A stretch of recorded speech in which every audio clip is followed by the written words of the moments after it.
Hey, sup everybody?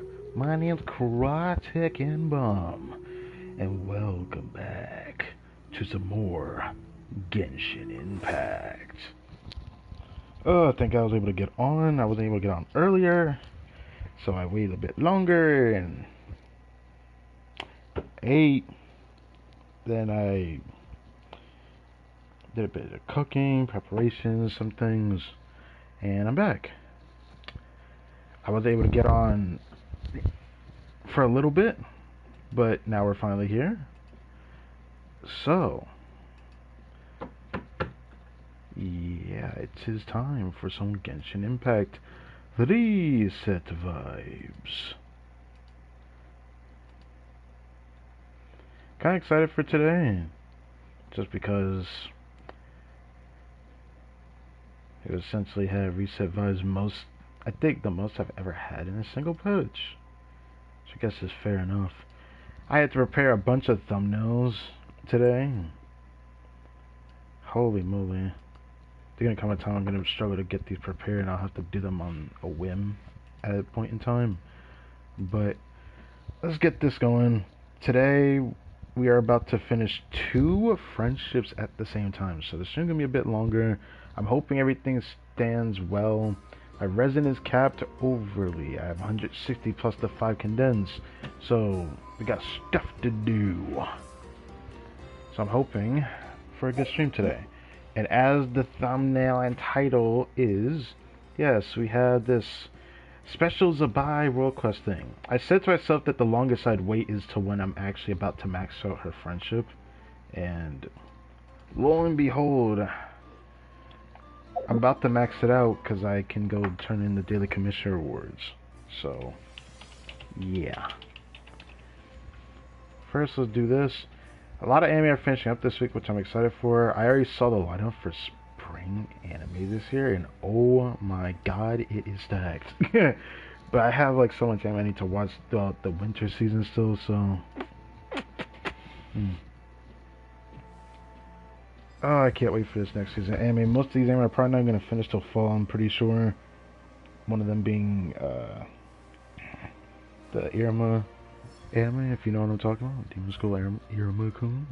I have rewatched all 3 seasons so far, with the 4th season basically looming on the horizon, but it's not going to like start airing for a while, so I want to think about it right now. Right. How does the mic sound? I want to think about it right now. Ooh, notifications. How does the mic sound? Mic sounds good. Sounds good, sounds good. Sounds good, sounds good. I, of course, don't have the mic in the most good position, but what can I say? Sounds good. I, of course, don't have the mic in the most good position, but what can I say? At least, like, you can hear my voice, right? That's all that matters, right? My voice ends up projecting differently on PC, I've noticed, but I'll leave that alone. Okay, reset vibes means grind time. Okay. So, we got the usual stuff we do with resin, and we have a weekly boss we need to fight. I forget when I sit down, this ends up moving a lot, so I always end up tilting my head. I hate this though, because like it goes too low, but I positioned it a little bit differently. I don't know if it'll stay in this position for the stream though. I feel like I need like something else to keep it together. There's something else that could help, but as time goes on, it just kind of like lowers, and it kind of annoys me, because if it goes below my face, then you're not gonna hear me, or it's gonna sound a lot lower. And I know this for a fact, because I do check these streams occasionally. Anyway, let's turn this in. Thank you for completing today's commissions. Here is your reward. Itwa and Zibai. Maxed friendship. I've never actually done something like this before, where I did multiple at the same time. Isn't that cool? Isn't that cool? Neat little nighttime songbird. I guess it looks alright. The colors are nice. Now I saw this before I actually getting her this name cards though. Level 10 friendship. It's alright. It's a horse. Yeah. About what I expect. So, the stream's not going to be crazy long, but I'd like to mention something. This wasn't here early in the morning when I checked it, so it appeared way earlier today at some point in the afternoon, I assume. But we have another event here. Not that I'm surprised, there should be another one left after this one, probably for the final week of the patch. So, yeah. Speaking of, before this event ends, we're going to get Imagining Theater reset on the news. So, I need to start preparing this. But I'm probably going to give it some time, because if you didn't see the community post yet, people that, you know, watch my channel, maybe watch Blue Archive, there's some stuff happening this week. A lot of stuff happening next week. So, preparations inbound. I did a lot of preparing, at the very least. So, I'm kind of excited for this week and next week. Actually, I'm more excited this week than I thought I would be, just because of what's happening. I was going to say on Friday, but I might push it to Saturday because of forgetting that Friday's going to have a Genshin stream. But one that I can't skip, so yeah. Alright, time to go fight this guy. I hate fighting this guy, by the way. Oh, would you look at that? It's already lowering itself. I freaking love this thing, man. I hate that this happens. I hate that I can't figure out how to fix this problem. It never fixes itself, and I can't mess with this too much. I don't know what I can do to actually fix this. Because no matter what I do, it's going to do this. I wish that there was a way to manipulate it to stay upward, but so far, I haven't been able to do anything about it. All I can do is manipulate it, or I guess I haven't done this.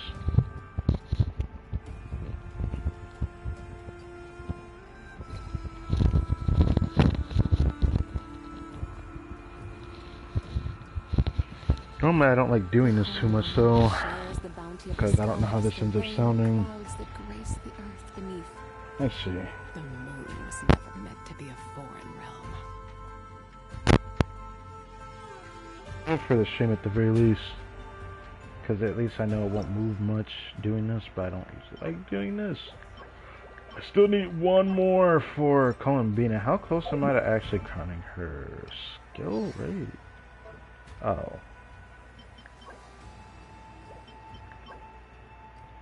Wow. Let's see if we get it at the very least. I don't know if I'll end up running through it though. Maybe I'll end up waiting long enough. I don't know.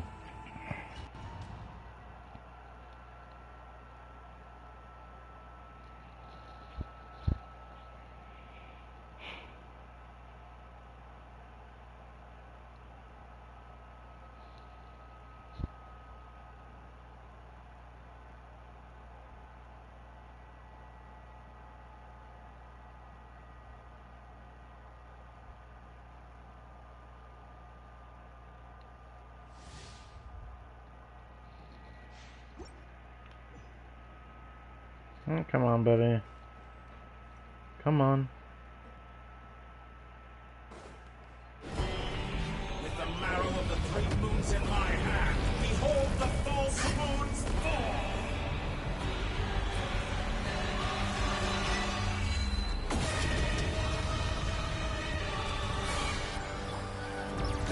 Stabilize! Flame, the moonlit night for all. Behold the dawn! You got these shackles! Divine light, shield them!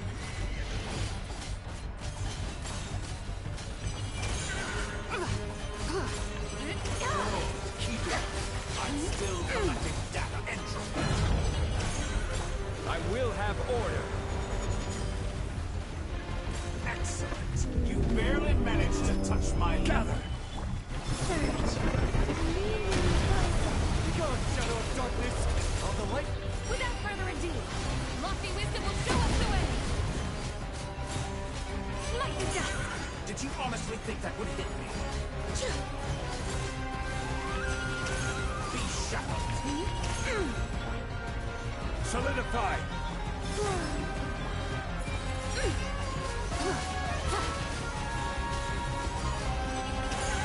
So you'd rather wallow in this rotten, decaying world?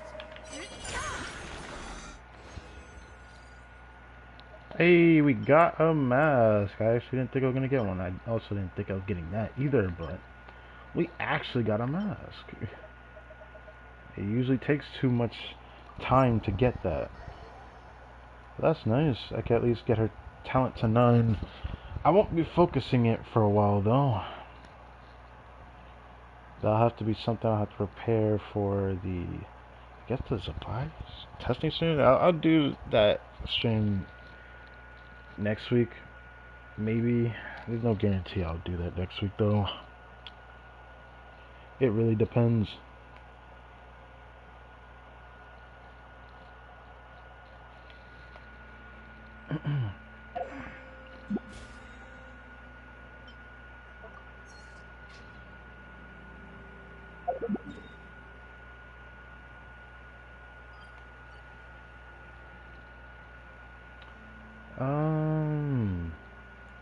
Guess we'll just run through resin now. Okay. I'll go do this. How this feeling? Still not staying, it seems like. This is going to be rough. It's like, it should be fine, but I might have to actually try something I haven't tried before. It's easier to manipulate when I'm sitting in my chair, but since I'm sitting over here, it doesn't really want to stay put. Guess I haven't.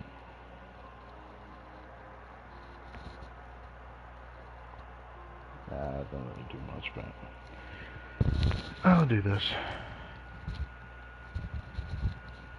Oh. Wait, I haven't done this either. You do that.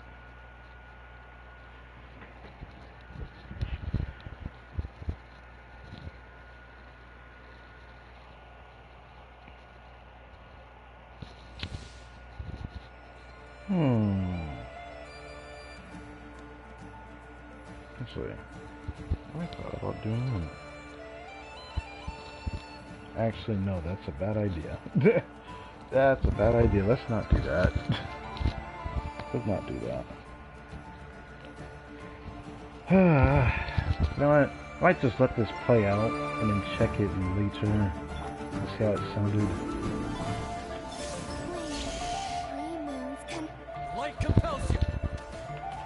Without further ado, divine light, shield them! Slice and dice! Thank you, Columbina. Wow.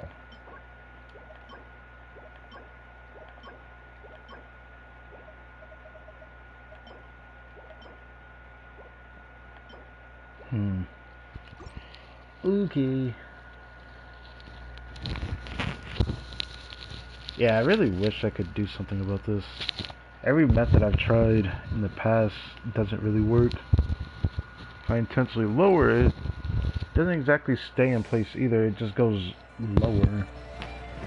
And I remember how my mic sounded in the past when I did that.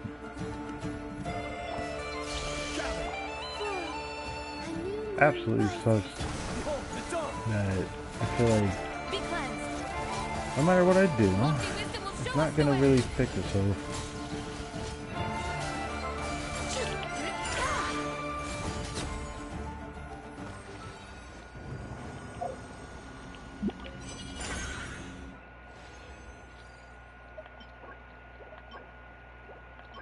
I don't know if I've gotten like anything good this past week actually.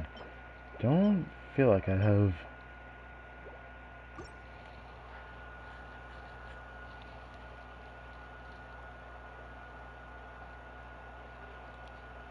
The rest of the resin I have left, I might just use on Charlotte's boss. I feel like doing that right now.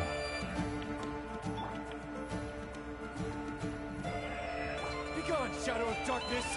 You got... The sky's clear. The glazed moon shines. What the? What is bro doing over there? Smite the dust. What are you doing? What is happening? Well.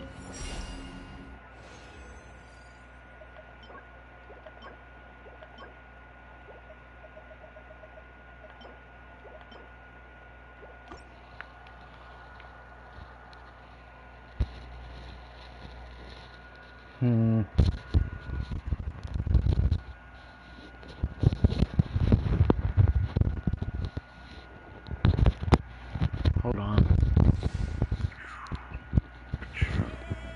That is not what I want to do. Hold on.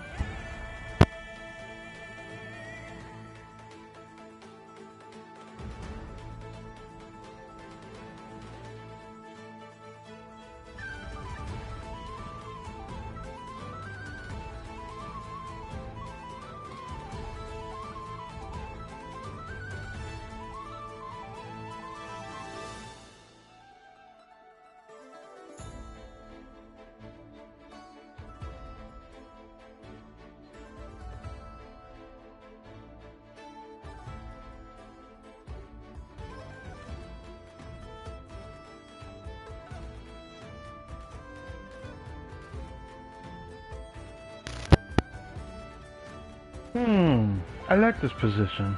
I'm a roll with it.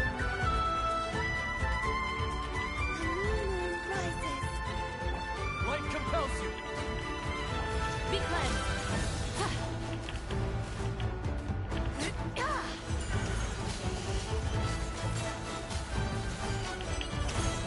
Why does this keep happening? What is bro doing standing over there? You know what?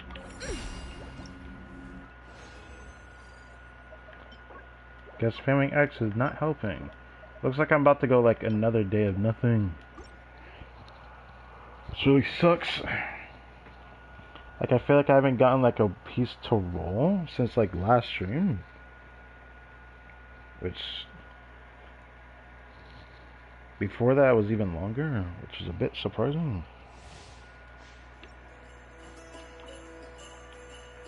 But maybe it's because of how my luck was at Artifice, because it always feels like that, at least in my Be opinion. cleansed. Divine Wait, what am I light, doing? shield them. Smite the dust.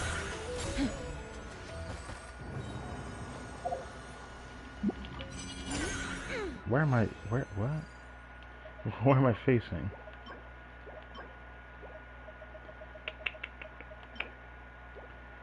Okay, so nothing burger. Great. Just dandy.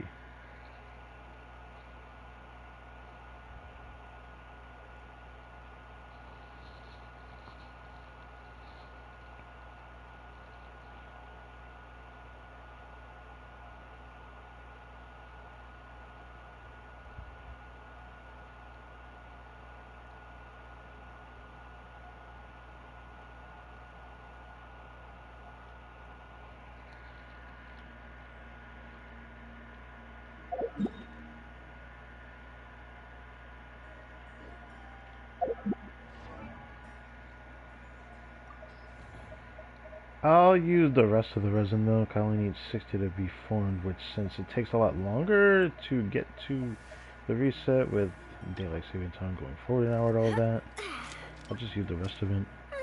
Save the transient for reset.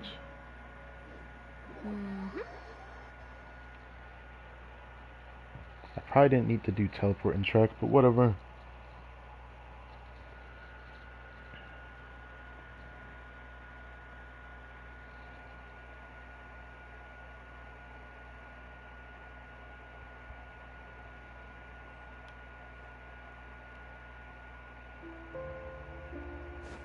Right, that reminds me. Now that I've done all of Zibai and Eatla's friendship, what else do I even have left?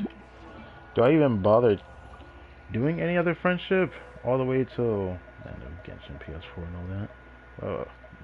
Who do I even have left outside of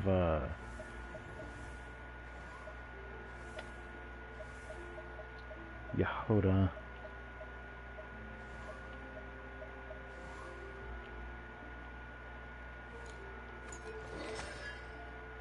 I thought about raising her, but then I ended up seeing videos about the fact that I need a bit more content if I want to really make her work.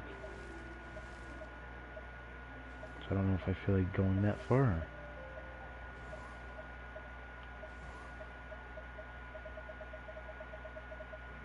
That traveling. That was Blink, yeah. So, wait, is that the only character I have left that doesn't have their friendship max? Damn. I really went through it for real. The only thing that sucks though is that, if I recall this,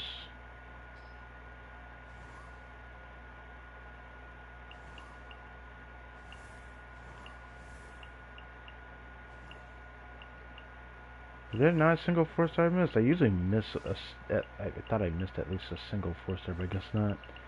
I guess I've been trying to keep up with every 4-star character just to have them. It's not beneficial getting the 4-star in this game like it is on like Blue Archive with like the 1-star student, but that's fine. Well, I don't exactly need to keep playing this character. I'll probably actually no. I'm farming that artifact domain.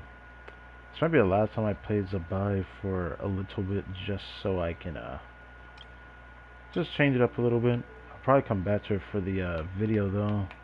The stream where I need a tester in Miliastra and give it a proper testing with some other characters, cause I didn't really do anything correctly in that stream. I ended up realizing, which kind of sucks, but it is what it is. So for now, I kind of want to play somebody else. Kind of want to play Skirk, but I don't know if I want to do that for like the domain stuff though. Should probably just focus Flynn's team for a little bit since I haven't played Flynn's in a while when I do the domain stuff. Side of it's always been like the same few teams I've been playing. Vressa, which I actually do have an urge to play. I hate them, which do I need to return to this team? I feel like I do. Yeah, I feel like I do need to return to this team actually. This team is a bit stronger since the last time I actually played it, just because of changing Columbina's build. Guess it wouldn't hurt to check it.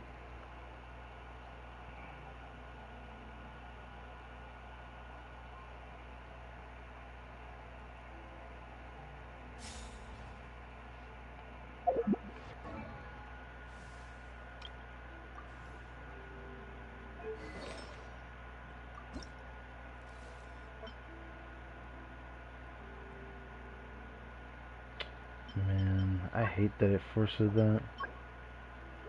It's mostly because of the goblet, because the whole set is fine, it's just the goblet. It's forcing the goblet on just because of the ER.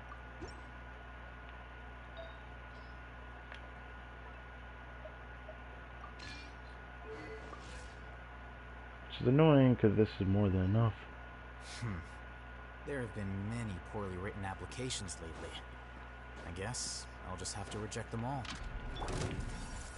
Make yourselves at home. Wait. Defensive mode engaged. Premium converge.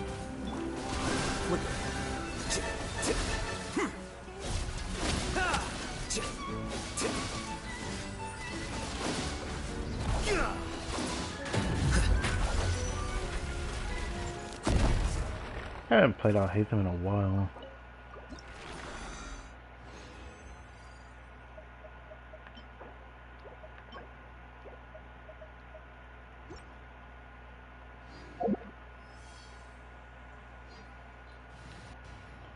Maybe we can try someone else.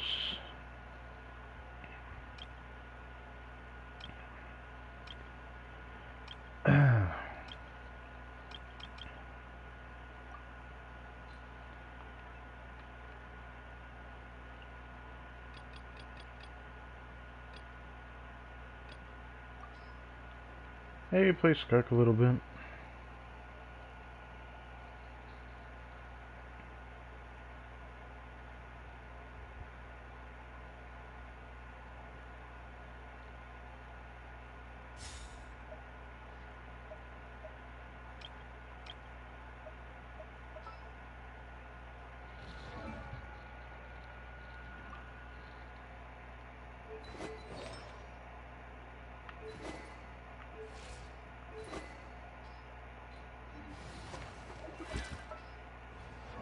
I don't think her build changed that much, but I remember changing some things. I don't know if I actually showed it on stream.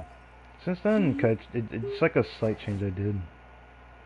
Trying to see if I can optimize it a little bit, because I wanted to try to use her without a Favonius on her, and it actually is good enough. Like, my ER is good enough for Skirk that I can do it, which means I can alleviate one of my R5 Falances, which is a big deal. I know I had talked about that when I had raised this weapon up, but I don't remember if I had shown any change. Cause I put that flower on her, changed the piece that was on my official, and it's a bit better. Don't think Skirk changed, but I remember in the last stream I started just doing a little bit of strong boxing for Emblem, because I feel like when I want to test Charlotte, and the same Charlotte's going to be on No Plus, so I need to actually change Yelan. Now, obviously, most people will probably be mad at me if they ever seen her build like this, but I intentionally did this because, despite me pulling her in the past, can't really say I actually like this character, but that is part of the reason why she's not on that Emblem build. Before she had one though. A lot of things changed. She hasn't changed much though.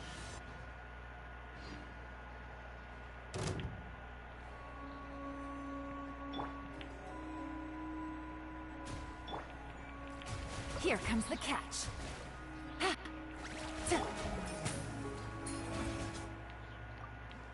Sorry, so she is getting the exact amount of buffs.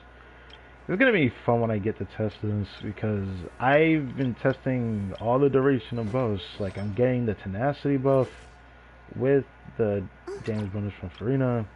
I'm getting the attack buff from this weapon, so 20% attack. And then the 20% attack from Noblesse.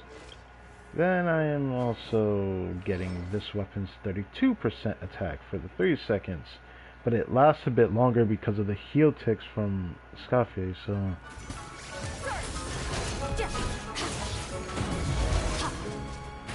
100k per hit is crazy, guys.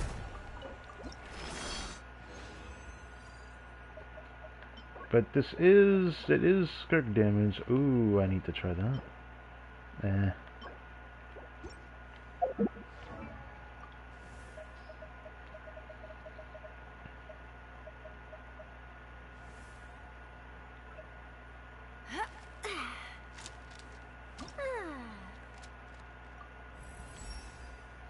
So this stuff really does boost people's strength, huh? I thought it was all rumors, but now here I am, experiencing it for myself. This is still the old voice actor.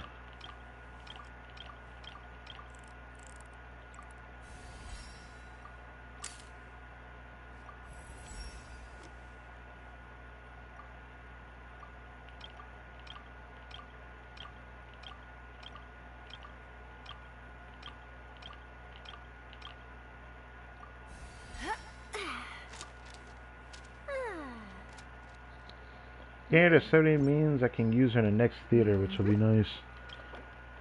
So, there is a purpose in that. The abyss is like the world's shadow. It's always there. Strike a pose! Let the world come up! Off to the freezer! Goose on the loose! Busted. Oh, the Game's goose up. is loosing. Hunt's over.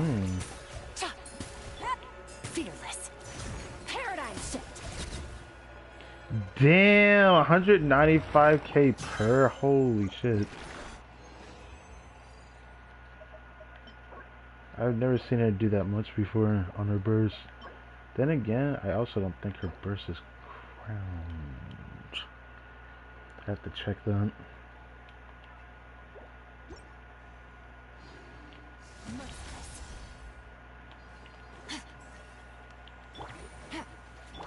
Oh, they damaged him.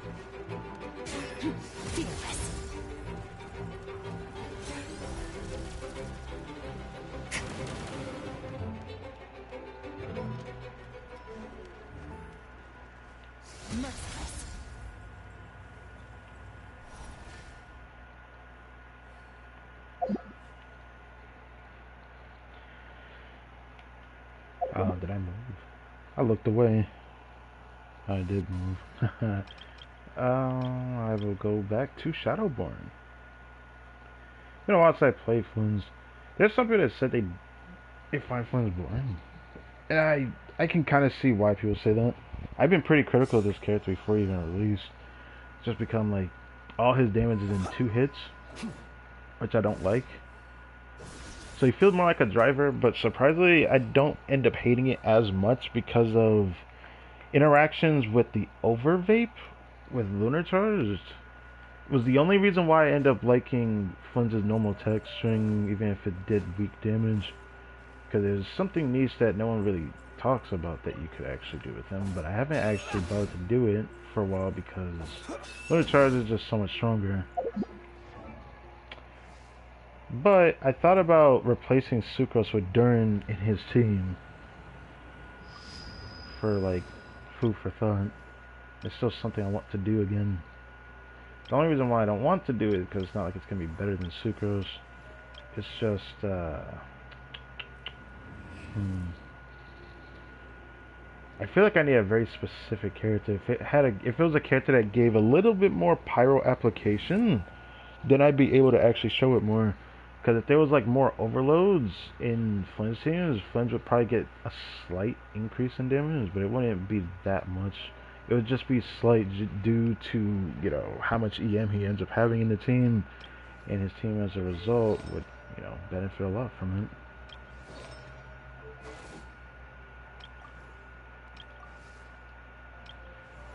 it. So I'm gonna check again. Oh, right, I guess I could check that too.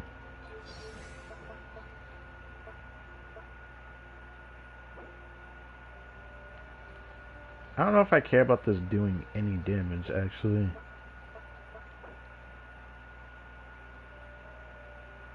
This is the most important one.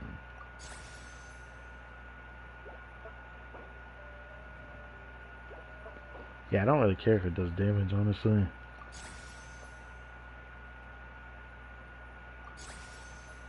I don't mind doing what little bit I can do right now, though.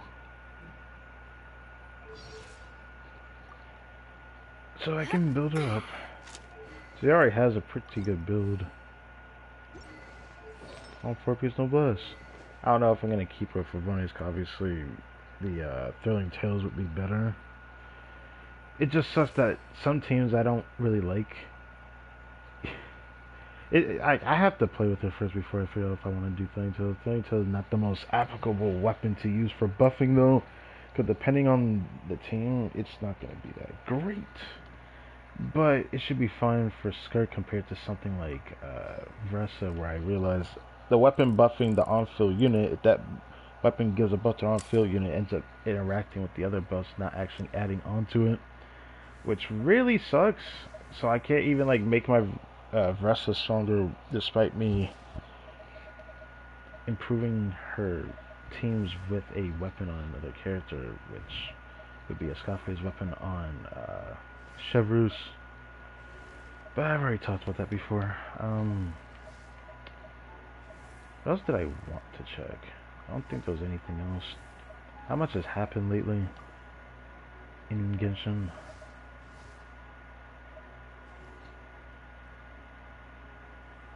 I feel like there was something else I wanted to do, though.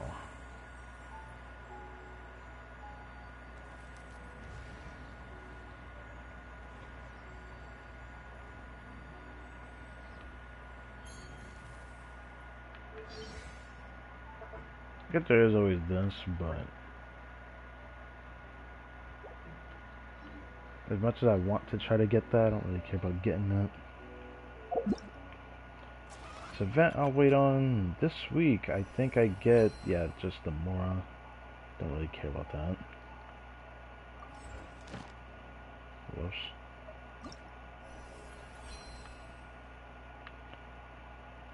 Final week of the patch we get this, so I can't wait for that. I'll end up immediately using it. Makes me kind of looking forward to next Stygian Onslaught. That stream's going to be interesting because it's going to be the first one on PC. And it's going to be a bit interesting just because I actually have no idea how that stream's going to go, because when I did Stygian on stream on my PC, it took me a lot longer to, I want to say a lot longer, but I guess you could say when spawning the boss and then having to fight it, it definitely felt like it took longer on the PC.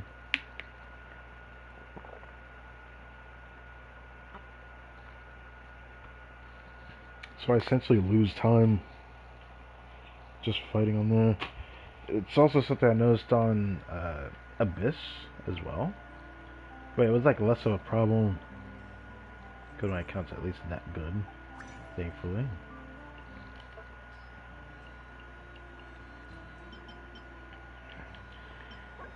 I might be patient with this, cause I think I'll get more of this from Imagine Theater coming up. Of course.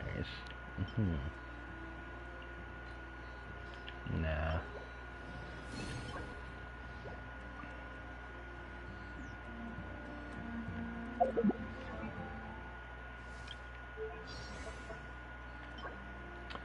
I'll probably try to get that. I just need to do like one domain run. What primos do I have? At least I'm gonna be soon close to another 10 pull. I'm gonna save my primos. I'm gonna need to do that. Will I end up just going to 0 during the next patch? I don't know. Where's my pity on this? Actually. 5, 10, 15. Wow, that's a lot of 4 stars. 20, 25, 30, 35, 40, 45, 50, 55, 60, 65. My pity is 65?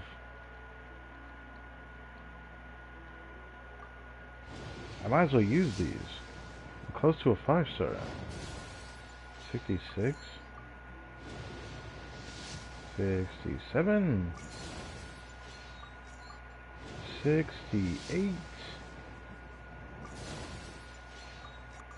69. Wow, I guess we're going to 70 then. Well, I guess when the monthly shop resets, I'll get that 5-star, because I'll be at 75 for the Acquaint Fates and all that. I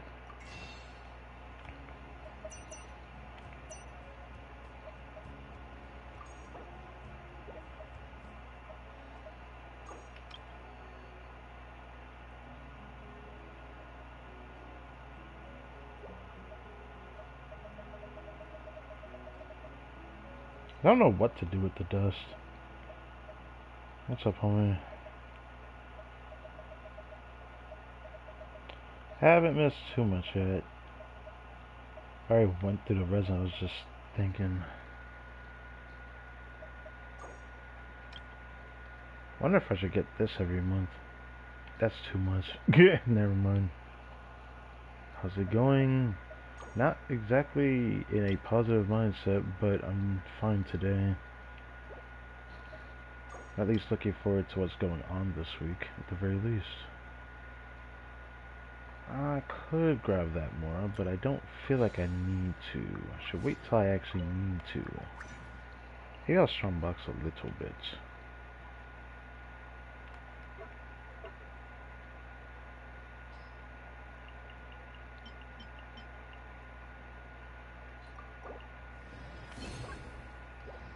Great.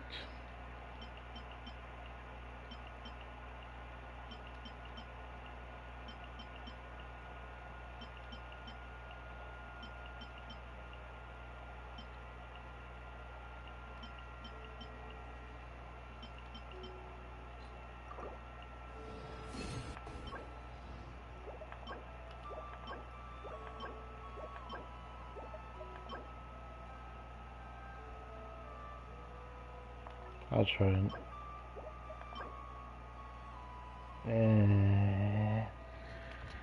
Double crit with like nothing as substats makes me not want to roll it. I'm gonna be honest. Don't need a piece like that.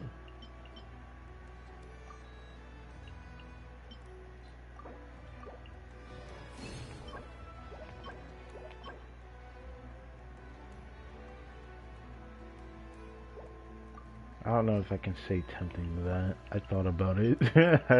that's more than enough for me. Whatever. At least I wanted to do a little bit.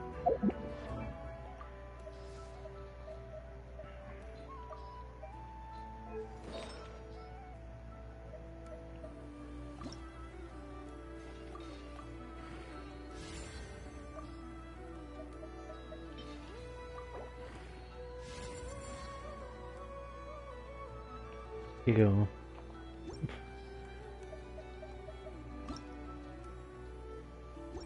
Actually,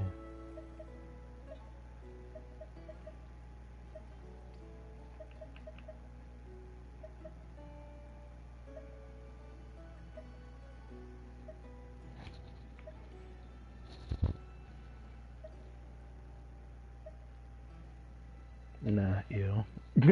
Not you.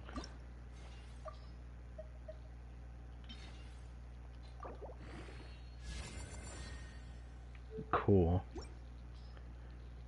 So like I'll be like that with Emblem, huh? If it gives a good balanced stat, it could be used. So I probably should still try 20. If it gives crit rate, I might consider it. Yeah, I'll keep it.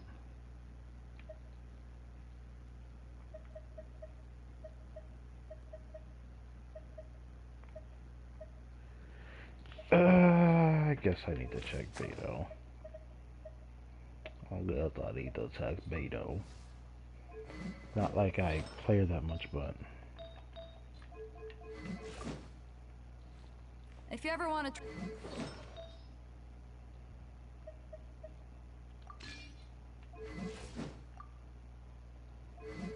Yeah, it's just slightly better.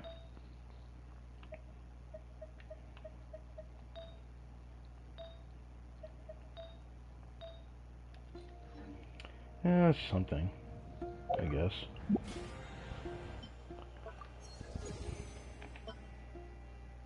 Hey. Could use those, but I'll probably wait before I do that. So, as the thumbnail of the stream is allotted, we have like a thing for Zibai. Then after we do this quest, which I'm pretty sure is not going to be that long, I just want to dedicate a stream to it. I'm like, hey, it's kind of cool that they did this for a character. Suck that no other character going to get this, because some people that actually maxed out Zibai's friendship sooner, or, you know, did this way sooner, because it's not like you had to max her out. I just ended up waiting too long, is the thing. So, oh. I forgot about this.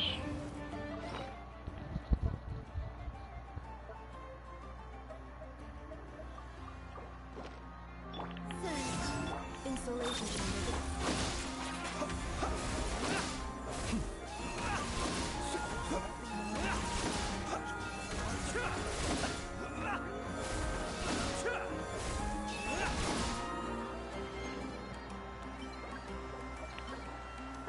Saying that over 10,000 is kind of cool, isn't it? It's kind of cool. Yeah, it's kind of cool. I think the 5-star I'm about to get soon is also gonna be. No, I just got Yui Mizuki recently from standard.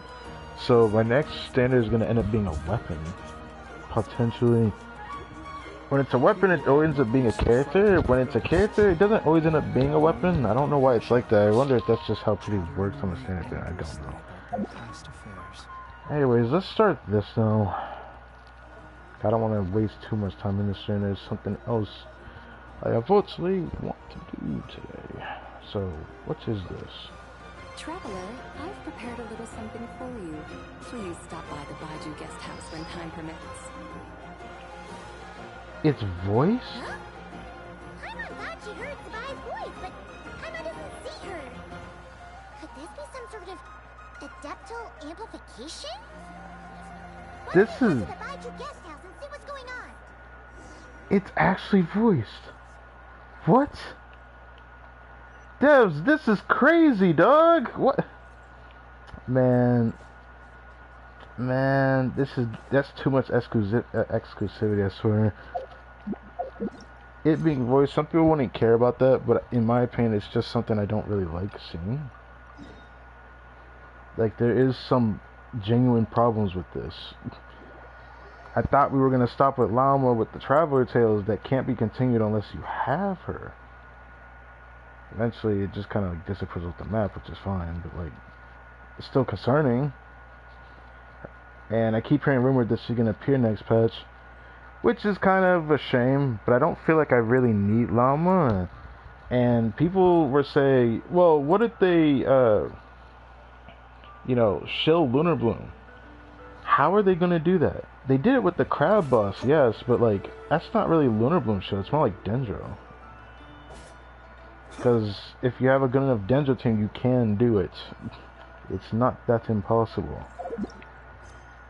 But the problem is, when it comes to Stygian, it kind of needs a bit more investment. I was surprised that I could only do it with like an Hyper Bloom Nuvlet team because I need a lot of Hydro and the way that the boss mechanics were.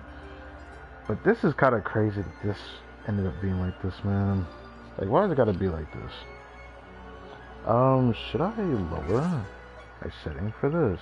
I don't know if I want to, but eventually when I migrate to PC, I might have to change this.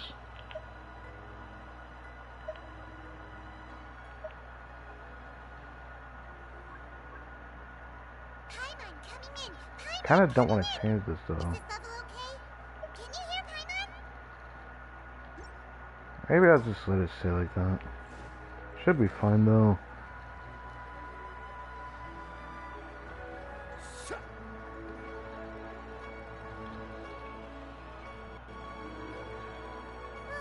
It doesn't look like Zibai's here. And after she invited us to come too. Where could she have run off to? I mean, she might be that umbrella thing there, even though it's not called an umbrella, but you know what I mean. Huh? This parasol looks Parasol, familiar. there we go. Have we seen it somewhere before? Maybe it belongs to her. You're probably right. But why would she leave her parasol here by the door? She does have a pretty poor memory. So, it's safe to say, despite her being playable, she still isn't fully complete. Is that what you're trying to tell me? Oh, what are we going to do? The way things are going, Paimon's worried she'll get halfway through eating and forget how to pick up her chopsticks. Forgetting halfway through eating would be like, honestly... oh, hello, dog. That would be like, honestly, just dementia level crazy. Oh, we should go find her. Wait a moment, I'm not sure this is really a parasol. Well, I could tell. Huh? Yeah, I could What tell. is it then? Maybe it's a Let portal? Paimon take a closer That should be look. weird if that's a portal, actually. Oh, is it a waypoint? Whoa! Okay, it is a portal. How about to say? It's a shame I didn't get that screenshot. I was trying to get that screenshot, but I was a bit too late. Anyways, it ended up being a portal. I heard that this unique item that we're getting from Zibai is What's going on? supposed to be a How did we waypoint. end up here? So I'm assuming, yeah, this is a waypoint. So, how do you like the little trinket I made for you? So, this is where you are, Zibai? What's this parasol? It suddenly went whoosh and transported us here. It seems I'm not the only one who struggles to remember things. Have you already forgotten riding on it with me before? It's not the same though. Does that jog your memory? Yeah, I recognize that, but like, come on. Oh, it's a lunar chariot. No wonder it looks so familiar.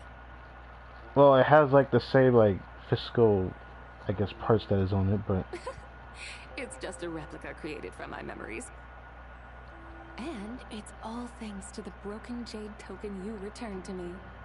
oh, right. From the story event, right? The story quest event that is conveniently permanent, right? So that's what she did with it. That's cool. I forgot we even still had that. Oh, so this is the little trinket you were planning to make. Yeah, I do remember giving it back to her from the story quest event though, so alright. Precisely. This jade token chariot can quickly transport you wherever you wish to go, which should help your travels unfold more smoothly. This is really nice because I only ever experienced something like this legitimately the last time I played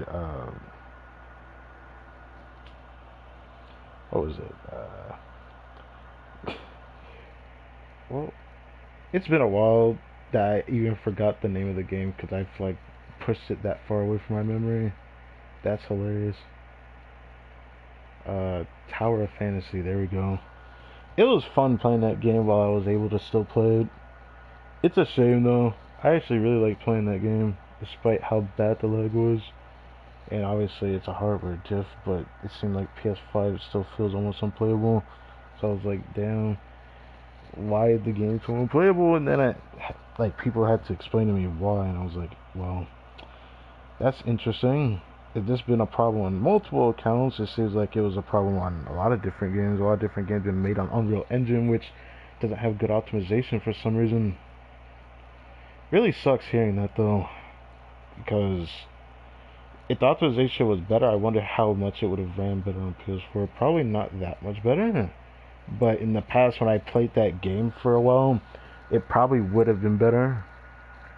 But anyways, when I mentioned Tower of Fantasy, there was a character in that game I remember I last pulled for. That was like the last time I pulled on that game. There was a character I had pulled for that could... I think they could do 2 different waypoints though. And I could teleport to whatever waypoint I wanted to, which is pretty cool. So this is equivalent to that, but just only one. Please take it, my dutiful guides. It's not like an insane thing to have, but there is some benefit to this. Wow, this is amazing! Paimon thought you were saying all that making a trinket stuff to be nice. She never expected you to actually do it. I had expected it to take some time, considering how badly the token was damaged. Its spiritual energy was completely gone.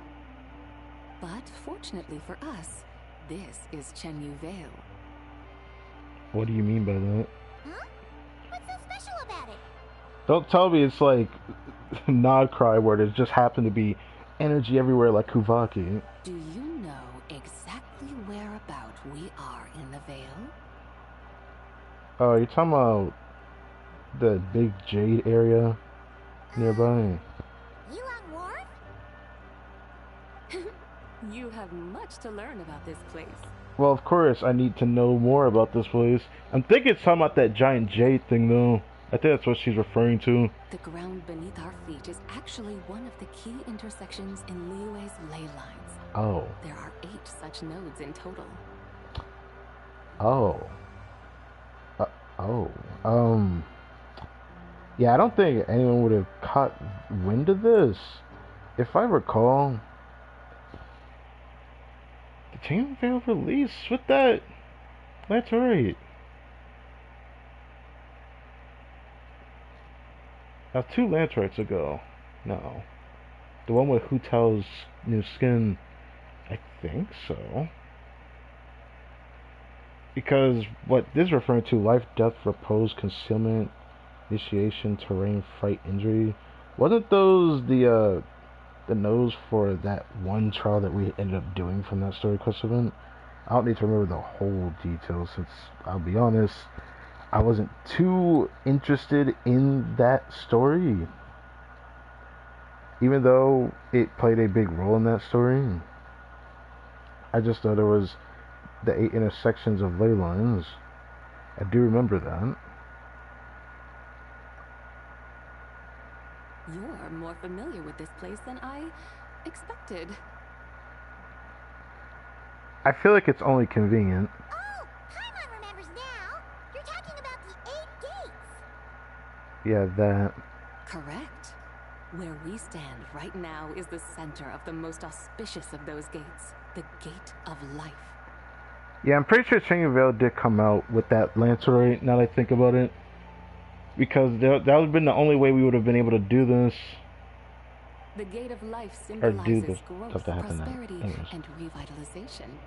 Thus, I was able to replenish the Jade Token's spiritual energy so quickly and craft this chariot. Wow, talk about a power-packed position. Yes, Chenyuville really is a land of wonders.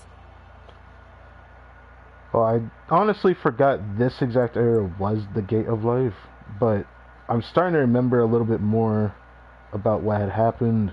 Indeed, you would do well to settle here in peace and prosperity. Huh? What do you mean, you? Now, what do you mean, you? It's nothing. All right, I have done all I wish to do. You may go about your business. No, you're coming with me. I plan to take a stroll atop the mountain. This is where we part ways. Alright, thank you, Zibai. No need to thank me. You woke me from my slumber. It is I who am in your debt. It was all Zhongli's doing.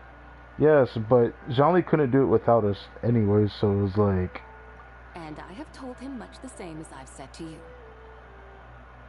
Well, yeah, Zhongli was the one who wanted to save her, but the Traveler was the only one capable of saving her, so... He mentioned that you're on a long journey. Oh, yes. Does your next stop happen to be a distant land of snow? Yes, we're heading to Sneznaya. Sneznaya. Although I know nothing about the place, no journey through ice and snow is without its dangers. I always theorized, and I can't wait to go there. I always theorized that when we go to Sneznaya, it's going to be similar to, like, Dragon's Prime Mountain. Or it's going to be similar to it to some extent in certain areas, kind of like the Tatara Suna, where there's just areas where you take damage over time. Or we have that permafrost meter that builds up over time, like in Dragon's Prime Mountain. And then when it fills up, you start taking damage. I'm sure we're going to end up re-experiencing stuff from Dragon's Spine when we actually go there again. Or when we go to Sedai for the first time, that's what I mean. Anyways. If you find yourselves in need of help, you know where to find me. I know. Take care.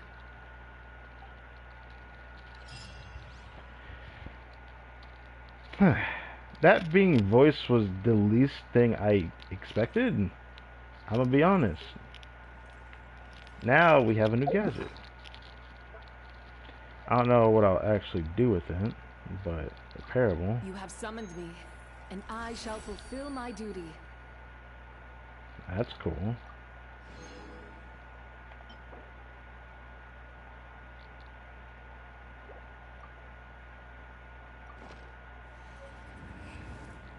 So it ends up looking just like this. Okay. So what happens if I use it again though? Oh, I have to wait 40 seconds before I can do that. Can't actually destroy it. That'd be funny if I could. I guess we could see it on the map as like an actual parasol on the map.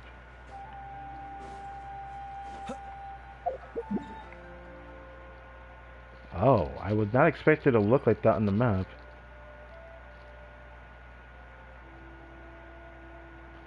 Oh, there's a time limit on it. Oh.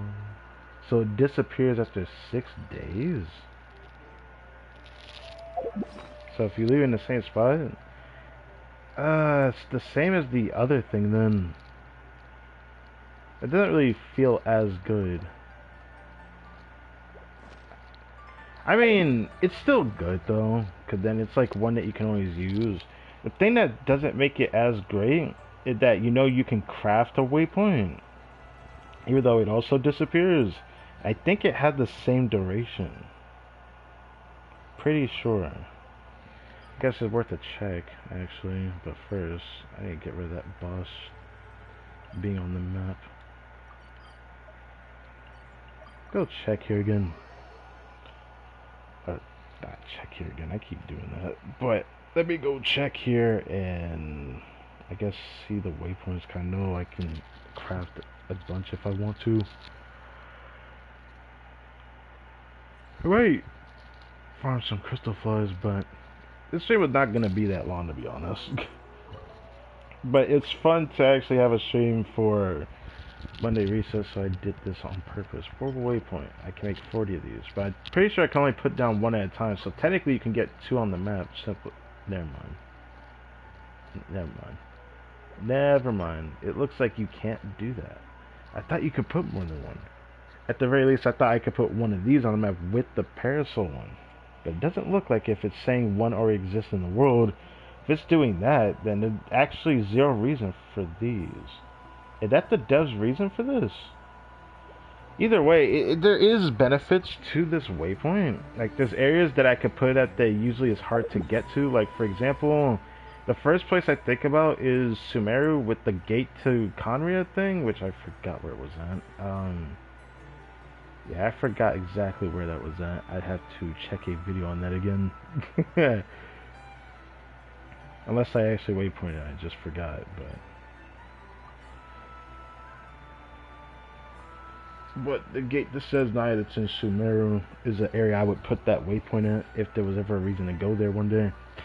Which I always think it's gonna happen one day regardless, so yeah. I guess that's fine. Really kept a lot of waypoints on the map, holy moly.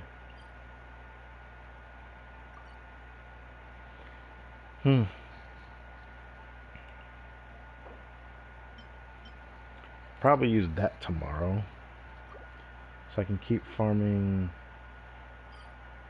stuff for Charlotte. Could at least bring her to 70. I might not bring her any higher than that. Well, nah, I mean, I probably will. But I'll probably take my time doing more than that. I should also use a little bit of resin tomorrow to get Columbina level 9 on this. I can easily get that with this being here, so outside of that, I don't think there's anything much else that's going to happen this week other than the next stream being Friday, which I'm going to have to make a community post right after this stream. I'm pretty sure it should be there. Usually the weekend prior to this Monday here, usually the latest that they would actually wait to put an announcement for the next special program. This is going to be a special program that features content that won't be on PS4, so it's going to kind of suck. This could be the first time I decide to change the way I show my streams for it, because what will happen is that moving forward after this, there won't be 2 separate streams where I do a stream on Genshin PS4 and have the stream that I watch and react, which normally is something I could have probably done in the past, but just never really given enough time or effort to do because I didn't think my computer could handle it, to be honest. So eventually what will happen is that I'll end up streaming off of me doing the reaction, and then I'll go into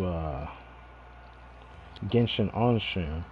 But that's going to be a pain in the ass because I know for a fact it's going to be an interesting experience when I do that. Like, I could do that for this stream coming up, but I just don't know if I want to actually put in that effort. because I could literally just say that for the next special program after, moving forward. The thing is, I don't know what's happening in my future, so I don't even know what's going to happen by the next special program, and that's going to be for a future video that probably won't be a live stream or anything like that, because I need to share something.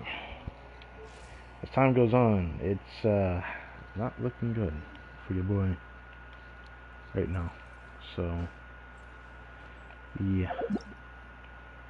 Either way,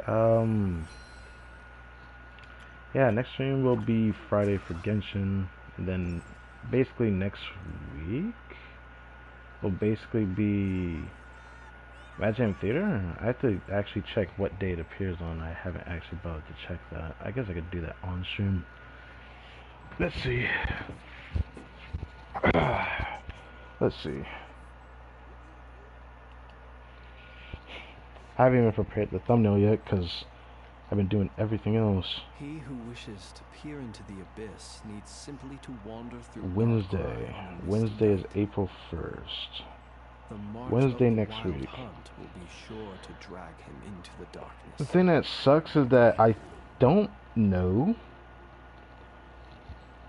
I'm pretty sure tomorrow, like beginning of the afternoon before reset for Blue Archive, I'm gonna end up doing a stream. Next following Tuesday, there's going to be another one. I don't know how I'm gonna do that, but I just think I'll probably worry about that for this stream. I'll talk about that tomorrow in that stream. As for Genshin, well, there's just not much to say about it. I'll wait till Friday. Sonic Chronicles is gonna start being on a Friday, which will be weird, but it is what it is. So I'll do that stream Friday. Or not stream. I'll probably check Sonic Chronicles on Friday when I do the special program stream. But Imagine Theater gonna be next week Wednesday. It's not like it's too far away. I just find it ironic. But next week Saturday there's an anime I'm going to finish, which is just hilarious. Still taking a while though. So we only got one more full week before Genshin League PS4, which will end up being the 6th of March. That's gonna be interesting. I plan to do 2 separate streams that day, 2 weeks from now. Well, I guess 2 weeks from now, but in between all that, there's something else I need to do on stream, but I haven't really decided how I want to do it.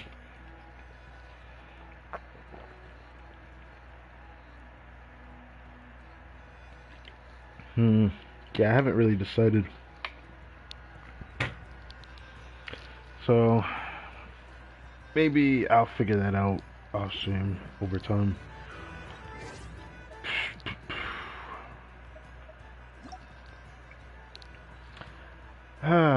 What else have I been doing? I haven't really been like on my system as much.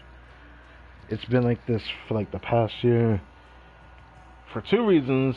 I have things I plan to do, but I'm also always just on my PC all the time. Even now, when I stream, I'm always able to check my stream through PC.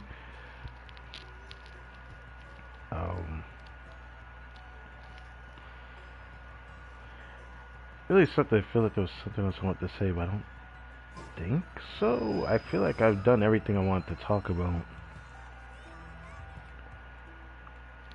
Oh, right. So Friday's stream is gonna be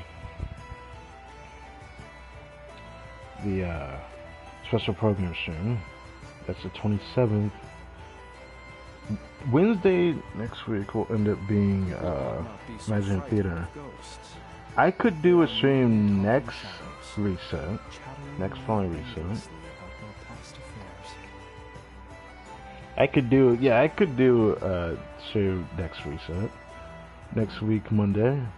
And I could do that stream for Miliastra Wonderland testing. A part of me doesn't want to do it because I feel like that's going to be an interesting experience, but I might do it that stream. I haven't prepared a thumbnail for it. I don't know when I will. but I'll probably try to. I can't guarantee anything though. This thing seems to be staying firmly in place. I like it. I like it, Picasso. um. Well, I hope everyone has been having a good rest of your day. This is where I part ways, I think. Oh wait, no. I did Let us have a just modicum of remember. patience for the richness and complexity of humanity. I did The wanton cruelty remember. of the few is not worth our That's ire. crazy. That's crazy. I almost forgot. I would have hated myself if I did that. Voice lines and a lot of it. I guess I'll start with Elo first. I forgot I have to do that. I don't know if I care about his voice line that much, but I've done it for like every character at this point, so I might as well. I usually do it for a character I like, but I've been doing it for all of them just because I guess it's just respect to the voice actor. Hey there, I'm Eatwilla, leader of the Lightkeepers Investigation Squad. Yeah, I remember Lost your that. way, huh? Don't worry, that happens a lot. These paths aren't exactly traveler-friendly, even on the best of days. Just follow my lead. I'll light the way ahead. They say that the calmer things seem on the surface, the more likely that danger lurks in the shadows. Not sure if that's always true, but it never hurts to stay alert. Okay. You cold? Gotta be You're careful cold? you don't catch a chill. Come on, I'll fix you a bowl of hot soup. Bruh. Just doing what you're good at won't cut it, you know. Sometimes the only way to grow stronger is to step out of your comfort zone. I mean, I guess he's not really wrong about that. I feel like this has its caveats though, but everything has its pros and cons, so it doesn't really matter. But yeah, if you step out of your comfort zone, you might find something you didn't know yet you might not be good at, but end up being good at it. The problem is when you're just not that good at it. You're just not gonna be good at everything, but you still gotta be good at it, right? Or at least decent. Not like the jack of all trades or anything, but Sun's back. Looks like the light won again. who says that? Sun's back. Looks like the light won again. The sun's back. Sun's back. Looks like the light won again. The sun is back. Looks like the light won again. What? As my old pops always says, the gods are at it again. Just hope they don't drag the rest of us into it. Interesting. Finally, some decent weather for a change. If only it were like this more often, us Lightkeepers wouldn't have half as much to worry about. Wind's kicking up. That's never a good sign. We better make camp before it turns nasty. Damn, this is the first time I ever heard someone say that about a voice sound like this one. Usually when it's blowing, it's always something positive, but not this one. Another dawn. Another night safely behind us. Now the sun's up, I should probably take the chance to scout out our surroundings. Problem is, I could really use a nap. You never know what might be lurking in the shadows of night. If you really have to travel, make sure to stay sharp. It's getting late. You go ahead and get some rest. I'll keep watch tonight. Honestly, all these voices are about what I expected of his character. It took a lot of pestering before my old pops finally let me join the Lightkeepers. I just couldn't bear the idea of staying in Pyramida safe and sound, while others were out there, risking their lives. Like I told him, I'd rather be on the front lines, helping keep the wild hunt at bay. Interesting. Being squad leader essentially means I'm responsible for keeping my comrades alive. Some days, I still wonder if I'm really cut out for it. But since they've placed their trust in me, I can't let them down. Duty? It's a Lightkeeper's duty to protect the merchants and travelers who pass through our lands. Does that include adventurers, you ask?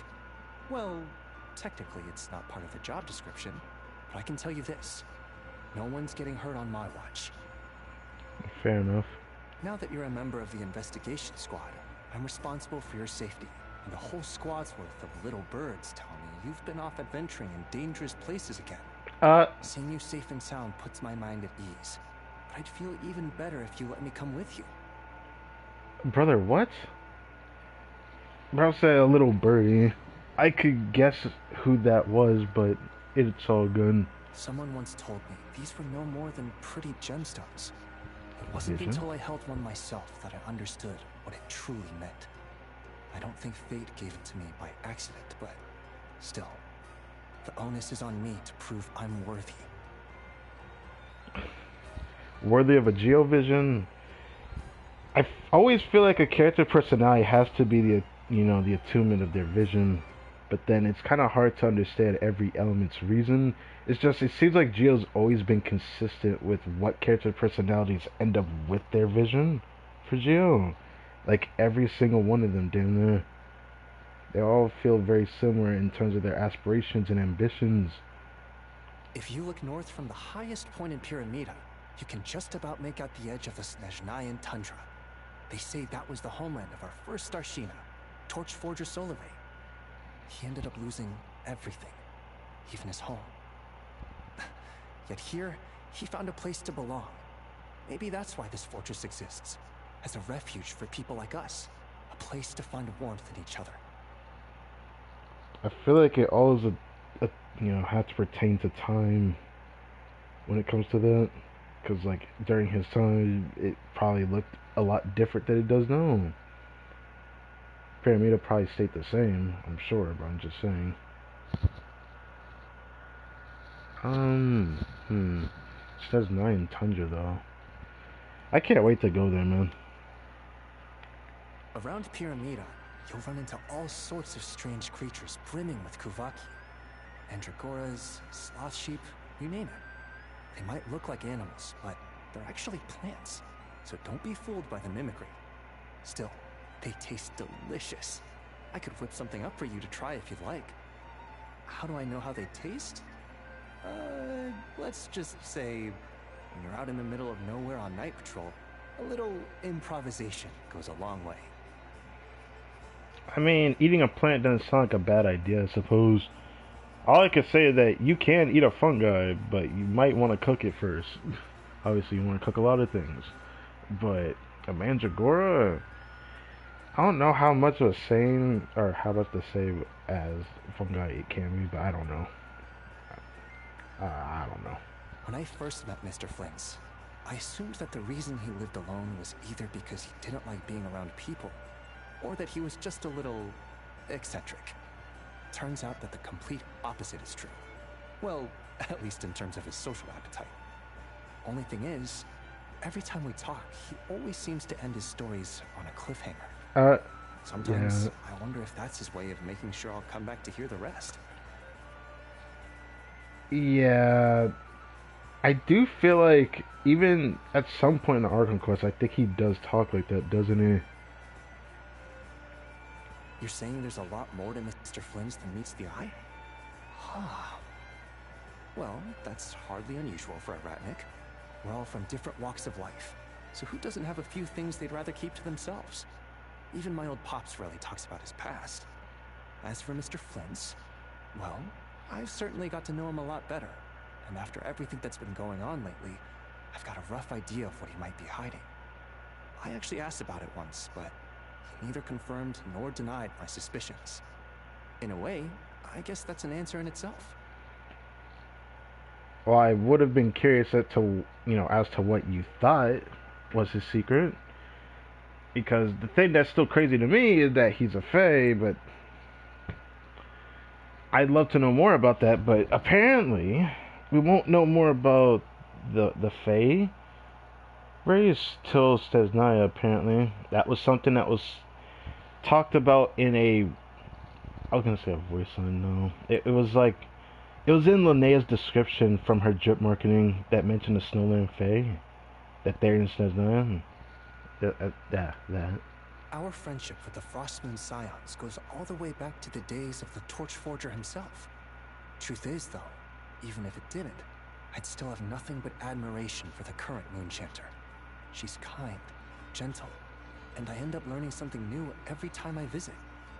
In times like these, her job can't be any easier than ours. Yet somehow, she always manages to stay so serene. I bet that she's been shouldering a lot more than she lets on. I've always been curious about how Llama would act if she was angry, because she's the type of character that's always calm. I mean, so is Flynn's. Flynn's would also be interested to see if he would like lash out, but you know. I fought side by side with Varka? Mr. Varka against the Wild Hunt, and I can tell you this: his fighting skills are up there with the best of them. I've heard that the Knights of Favonius were founded to defend their homeland, just like us Lightkeepers. I hope that someday, once we've finally driven the Wild Hunt from Nodcry, we'll be able to travel beyond these lands and fight for those living in hardship elsewhere as well. I mean, that's a cool ambition to have, to be honest. It'd be cool to see that. The thing that sucks about it, though, is that y'all leaving your own homeland for that, I mean, this is gonna depend on some factors, surely, right? I feel like Mondstadt doesn't have as much conflict, which is the only reason why it happens, but the location that y'all live in, there's no telling whether the Wild Hunt would actually be fully, you know, gone. The same can also be said for the, you know, the corruption or parts that is corrupted of Natlan. Even though it's a lot better now after the Archon quest and all that, but makes me think about that. But Natlan's a bit different. They don't have like a specific faction of people that all fight just to defend their homeland. Like every tribe fights to protect their homeland in Natlan. So Our operations in Nasha Town have become way smoother in recent times, and it's mostly thanks to the Curatorium of Secrets. It sure wasn't like this before, I'll tell you that. Before Miss Nephra arrived on the scene, it was like we were locked in a constant battle with the town's gangs, and it used to worry my old pops sick. Things have improved immensely since then, though. That said, Miss Nephra seems to love teasing me just as much as Mr. Flint's does. And I have to admit, that can be a bit of a headache sometimes. why does she tease you? Whenever the Lightkeepers need help fixing complex machinery, we tend to ask for Miss Aino's assistance. She really seems determined to teach us how to do it ourselves, though. Ever since she caught me trying to repair something on my own, she's been constantly insisting that I attend her classes. Really? How exactly was I trying to fix it, you ask? Well, if you must know, it was a trick I learned from my old pops. As he likes to put it, if something's not working, just whack it a few times. To my shock, that set her off something fierce. I would have loved to see that. So that's what led to the Traveler Tales with Itlo and Aino, I suppose. That'd have been funny if we actually heard that conversation, though.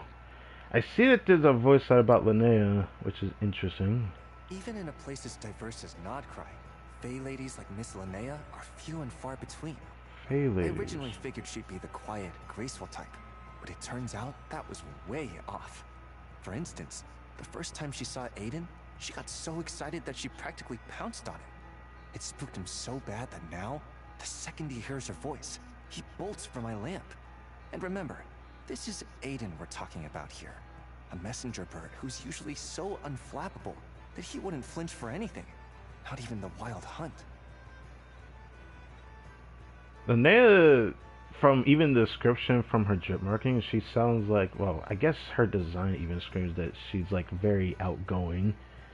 I feel like every character in every region is gonna always have a character like that, so now that we're getting one for Nodcry, it's not exactly surprising. It's just interesting that this Linnea person is Aino's friend from when she was a bit younger and then started out doing her, you know, tinkering that she did before she founded the place that she has now. I wonder what happened between these two during that time, but I guess I won't be able to truly know anything till her story quest, I assume, maybe, I don't know. Nodcry is an Elysium built by human hands, a dream kept alive over the centuries by the blood and sacrifice of countless generations of Lightkeepers. There might be a new deity in town, but I don't think our way of life will suddenly change because of that. It's not that I doubt the Moon Goddess herself. Far from it. I just believe that, rather than waiting for someone else to save us, we'd do better to rely on our own strength. You want to know about my past? Let me think. Nope, I don't think there's anything in there that would put a smile on your face. You sure you want to hear it? Meet Aiden, my messenger bird. The trusty little guy who comes with me whenever I head out on night patrol. Honestly, I couldn't ask for a better companion. Not only does he alert me to danger, he even lights the way ahead. Huh? Lights You the mean, way despite ahead. all that traveling, even you've never seen a bird that glows like this before? Hold up. Could he actually be more than just a regular messenger bird? You don't say! Bro, I don't know if I said that before in the World Quest. I felt like Aiden probably is someone more important than we know, similar to like, you know, how we end up learning that Global's a stove god, but I don't know. I feel like these little companion types might be more important as long as they're not a machine. Like they're gonna end up being more important than we actually know until the devs decide to highlight it. You've probably noticed that my Oath Lantern is a bit different from the standard issue ones that everyone else carries. It's not because I'm a squad leader or anything like that. It's just the signal lamp I used back when I served in the logistics squad. Later, when our equipment was upgraded, this became the last of its kind. I guess you could say I've grown kinda attached to it. The idea of replacing it doesn't quite feel right. I mean, I guess there's nothing wrong with saying that, but it just feels kind of wrong at the same time. I don't know. Maybe it's only because Aiden's a part of it, but maybe he would have still used this lantern regardless of me saying that. You know how I call Nikita my old pops? Well, it probably wouldn't surprise you to hear that the others all call him old man too. Despite that though, I don't actually think he's aged much at all. He still remembers the positions of every lighthouse and who's stationed there, even better than I do. And no matter how hard I try, I can never hide a thing from him. But that's exactly why I can't help but wonder, what will happen someday when the years finally catch up to him? Don't dwell on shit like that, man. You do that, it's not gonna do you any good. Whenever the wild hunt comes forth, the wails of the dead follow in its wake. And every time I hear those cries, I feel like I'm back on that battlefield, reliving the day that my old pops took me in. Perhaps as long as the wild hunt still roams this land, the nightmares that haunt me will never truly fade. Now you mention it, I guess I spend most of my downtime with my squad mates too. Lately, we've all been hooked on this new game called Tabletop Troop. We're still short a couple of players though. So how about it? Want to join us? Interesting. There was also a Childhood Tale based off of this. I'm kind of like sad that there wasn't a follow-up to it with like the last one we had done when Cloran was in Nocry and we did that the tabletop troop game. Man, that little bit of Childhood Tale was a lot longer than I thought it was going to be. It made me think it'd be nice to see if there was another part to it. But maybe that's why the first part was so long. They probably won't come back to it for a while. But I hope we get to see more of that. I actually enjoyed that. The thought of innocent people dying in sudden, meaningless calamities is something I can never accept. I just wish that no one else ever has to go through something like that again. That's all I've ever worked for. Yes, yes. Not trying to be that guy, but I feel like every fantasy and even in real life, it plays true. The only reason why, you know, certain leaders turn out to be good leaders is because of hardship. Sometimes it takes hardship to actually be a good leader, and it's honestly a shame, to be honest, to say that. But it seems like it's always been that way. To be honest, I don't really have any strong preferences when it comes to food. The way I see it, as long as we can all gather around the fire and share a warm meal, whatever's on the table tastes like the finest cuisine there is. I mean, I guess food is good when you eat with other people. I don't see it that way, though. Maybe I'm just too...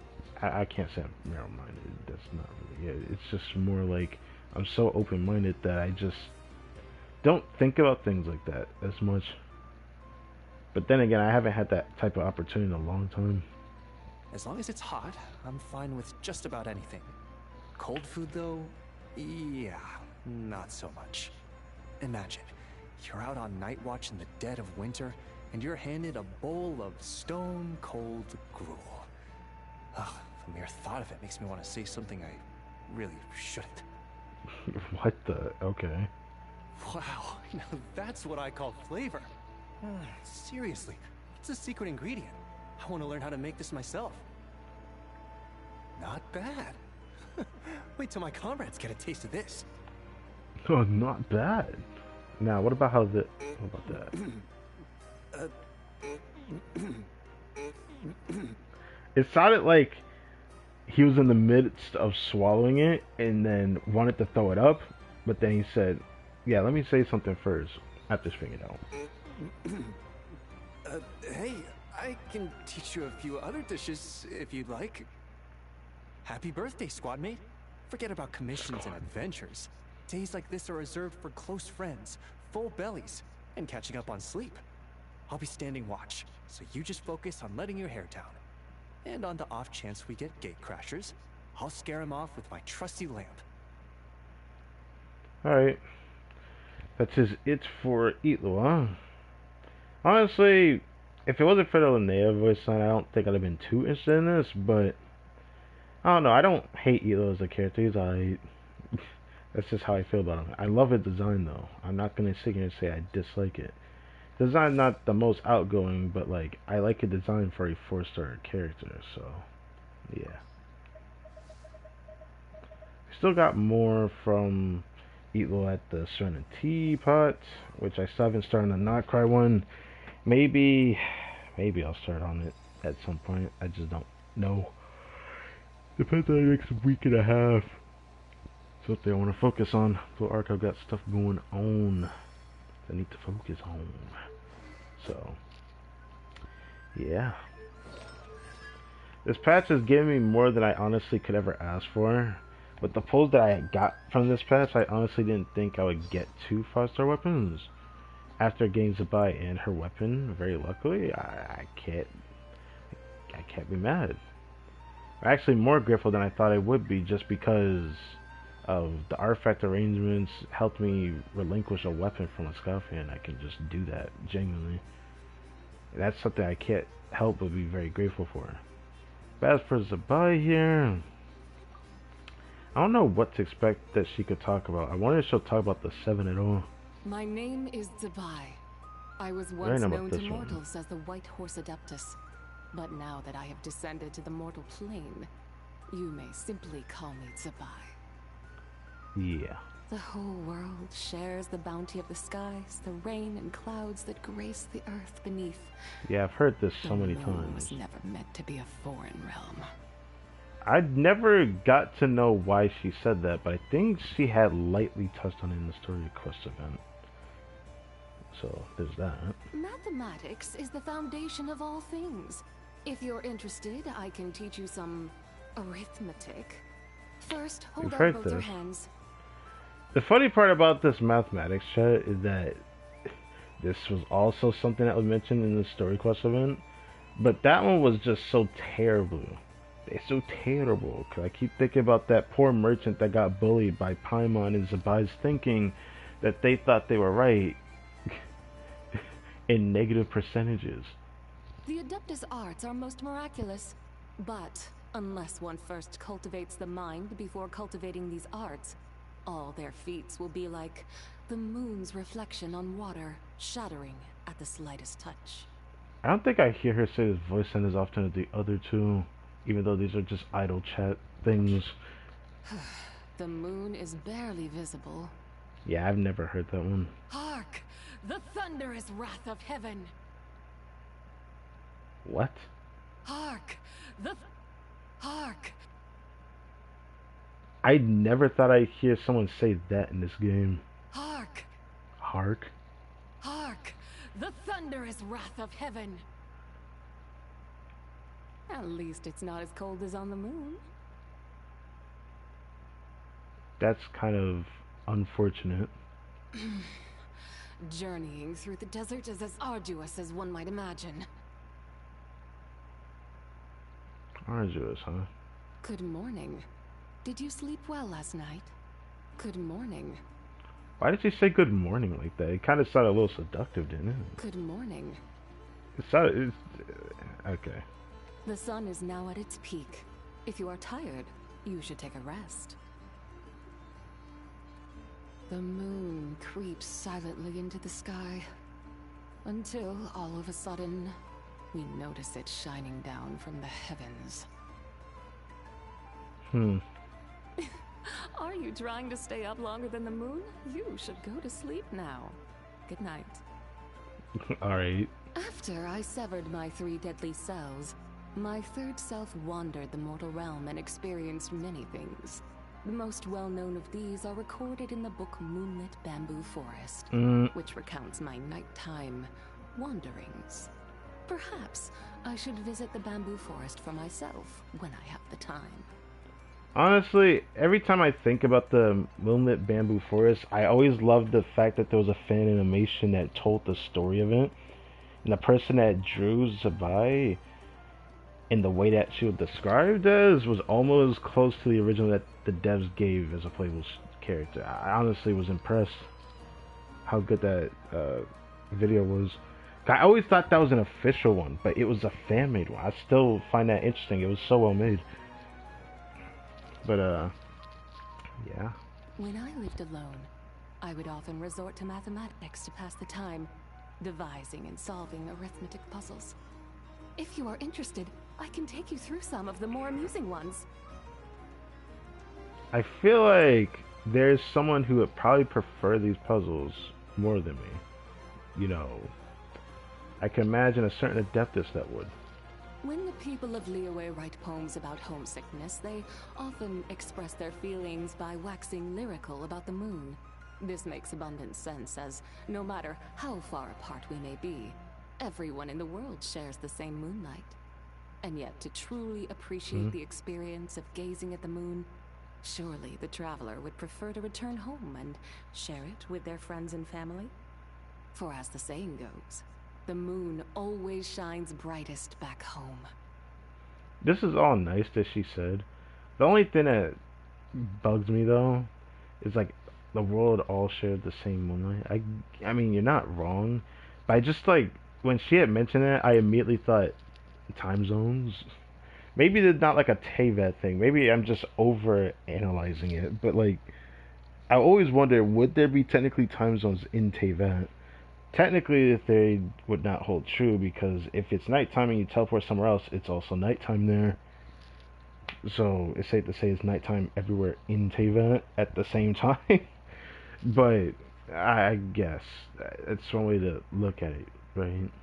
Maybe that could also share some insight in how we are truly living in like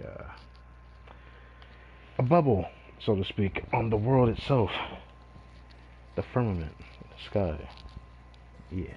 You mentioned before that you do not hail from this world, and that you were separated from kin. Yet despite the great hardships and dangers you have faced in this foreign land, you have fought on most courageously, displaying a rare degree of fortitude. Heaven does not forsake those who strive on. I am confident that you will achieve what you hope for. I do not say this as mere consolation either. The people of Liyue often wish upon the moon for family reunions, and as a longtime resident of the lunar plane, surely my blessing counts for more than most. Oh, I mean, sure. Kong didn't give us blessing as well. The thing that kind of bugs me, though,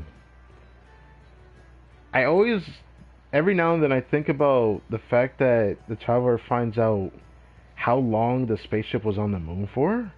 Meaning how long Traveler was technically in Teyvat, but the Abyss sibling was in Teyvat longer than him, but is still able to wander about, meaning that the case of time is very convoluted.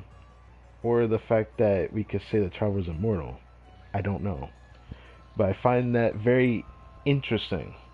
That not really many channels even talk about. I have not really seen a channel really talk about that difference in time. Like, I know that there were channels that like mentioned it, but they never like divulged what this really entails, because like I find that very interesting.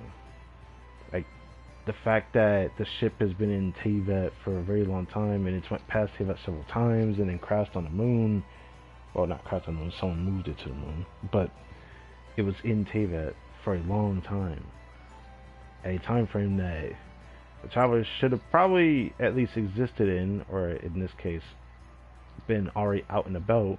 But it seemed like he ended up getting out a lot later in time. I find that very interesting. I really do. Anyways, I'd love to hear about the moon wheel, because her moon wheel is the most interesting out of every Noctri, because she's not even from Noctri, and her moon wheel looks different from the other characters that have moon wheels from Noctri, because they have like little like designs around the actual vision itself on the moon wheel. So yeah. Once divine power is obtained, one may wield it as they will. As for me, since I now dwell in Liyue, protecting this land naturally comes first. Surely, that definitely explains why you have a moon wheel. Surely. It did not answer anything. It just, alright. Alright. My third deadly self, counted among the 8 adepts, was named the Gold-Eyed Celadon Mare. But in fact, she, had very little to do with the other adepts outside of the Taudo incident. She spent most of her time roaming elsewhere. According to my later memories, several other members of the 8 adepts attempted to track her down, but 4 legs will always outrun 2. I don't believe they ever did catch up with that horse. Huh. Oh, the Golden-Eyed Celadon Mare. The Taudo incident with the thing I was trying to talk about before that was part of like the mention of the past Lance Ride event 2 years ago now. But yeah. I am amazed that the Glaze Lily survives to this day. I still remember how the Yunlai Angler and the Wuwang Kid enjoyed pairing the petals with a glass of wine. Then a few drinks later, they'd start doing a sword routine to add to the fun. Was some mysterious sword style born in the process? It's possible. All too often, however, they got too drunk to remember anything after the fact. Ooh, she talks about Ningguang. What about Zhongli? Though mortals call me the White Horse Adeptus, I was not bestowed with this title by Morax, the Prime of Adepti. I joined the Celestial ranks very long ago, in ancient times, where I served as a moon envoy. She mentioned that. What is that, I past remember. is settled, and there is no need to dwell on it. Here in the present, people seem accustomed to calling me the White Horse Adeptus, and that is fine by me. Do I ever see Zhongli around, you ask? Why, yes. I occasionally see him walking the streets with Director Hu or enjoying a cup of tea on his own. I must say, his life as a consultant seems far more pleasant and relaxed than his life as Rex Lapis. Fair enough. I understand that the Liyue of today is built on trade and commerce, a highly involved and complex affair. For the Tianquan to shoulder the enormous responsibility of ruling Liyue, she must be a truly exceptional person. But I have heard that there are a total of 7 Qixing within the Ministry of Civil Affairs, and I have only met a handful of them. I wonder where the others are. I suppose they must be busy elsewhere with their duties. Now that you mention it, is she talking about the Bai sisters or whatever? I forget what I call them. Some people call them Bai sisters. It's easier for me to call them that because they both start with Bai, but they had different connotations of their names. I can't remember all their names. They were NPCs. I don't know if those characters were part of the 7 Qixing, like how Ganyu and Kuchin are. I forget, honestly. I ran into the Yuhang once on the outskirts of Liyue. She was there with a team from the Ministry of Civil Affairs to conduct some land measurements. The terrain was inhospitable, mountainous, with sheer cliff faces. But there she was, leading from the front. I happened to notice her and was about to clear some overgrown brambles from her path when, to my surprise, she drew her sword and swiftly cleared the path ahead by herself. I had heard that she had a reputation for being a bold and unstoppable commander, and I must say she certainly lives up to it. Unstoppable commander? That's the first I've ever heard that shit, but okay. Chi-Chi? Chi-Chi is an odd case. A little girl with the body of an Adeptus, but not the soul, whose mental clarity fades in and out. I believe I have seen these symptoms before. If fate permits, I should like to examine her more fully and diagnose her condition. So, she had a voice line about Chi-Chi that also was about a traveler tale that we've actually recently seen. Interesting. I wonder if Chi-Chi will get an event based off of this in the future. And maybe, just maybe, we could probably end up fixing her. That would be cool, but I wonder how that would affect the game. I don't know. It's just something to think about, I suppose. Xingyun? I have met with Cloud Retainer, or Xinyun as she has taken to calling herself. Although she is an Adeptus, she rarely makes use of her attendant powers, preferring instead to tinker away with her mechanical devices. She explained that she seeks to create mechanisms that even ordinary mortals can use with ease. As it happened, I recalled some mechanical blueprints from Langan, so I proceeded to draw them for her. However, those mechanisms are so ancient that I'm not sure they'll be of any use in this day and age. Well. I understand this young lady is part human, part Adeptus. Most remarkable. From what Streetward Rambler has told me, it would seem that she belongs to a younger generation of Adepti, who have never seen war in their lifetime. And with her consummate mastery of the legal code, I also doubt she has to rely on her adeptal powers to gain wisdom. I still remember a few examples of case law from ancient times. I'll have to write them down in the coming days, and ask Streetward Rambler to pass them on to her. I hope she'll like them. Interesting. I've heard there was a time when the Yakshas, led by Morax, cleansed evil from all corners of the land. They performed many outstanding military feats in the process, but it came at the cost of a karmic debt, which tormented them. Today, only General Alatus remains. I wonder if his karmic debt still troubles him. Perhaps there is some way in which I could help? What? Someone has already healed him? I see. Very good. I'm glad he's at peace. Healed him? Are you referring to his story quest? I can't remember it. That was so freaking long ago. Oh my goodness.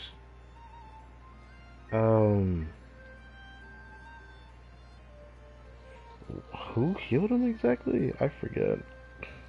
I don't think it was Jean-Lee. I forget. If I'm not mistaken, I believe it was a ritual we did. If I'm not mistaken, it was a ritual we did. If I refer to a story quest, but I don't remember, so I could be wrong. A disciple of Streetward Rambler, if I'm not mistaken. She possesses commendable strength and spirit for a mere mortal. Cloud Retainer has taken on several disciples as well, yes? It is good to have successors. I wonder why I have never heard Mountain Shaper or Moon Carver display any interest in taking on disciples. Could it be that they haven't found any suitable candidates?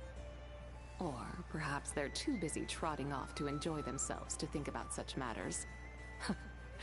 Each of the Adepti is so mystifying in their own unique way. I don't know if that was disappointment in her voice at the end there, but it is what it is. Lanyan? Lanyan must surely be a descendant of Windreader. I recall that Windreader traveled with the jade-plumed Silverwing for a time, creating quite an enchanting tale.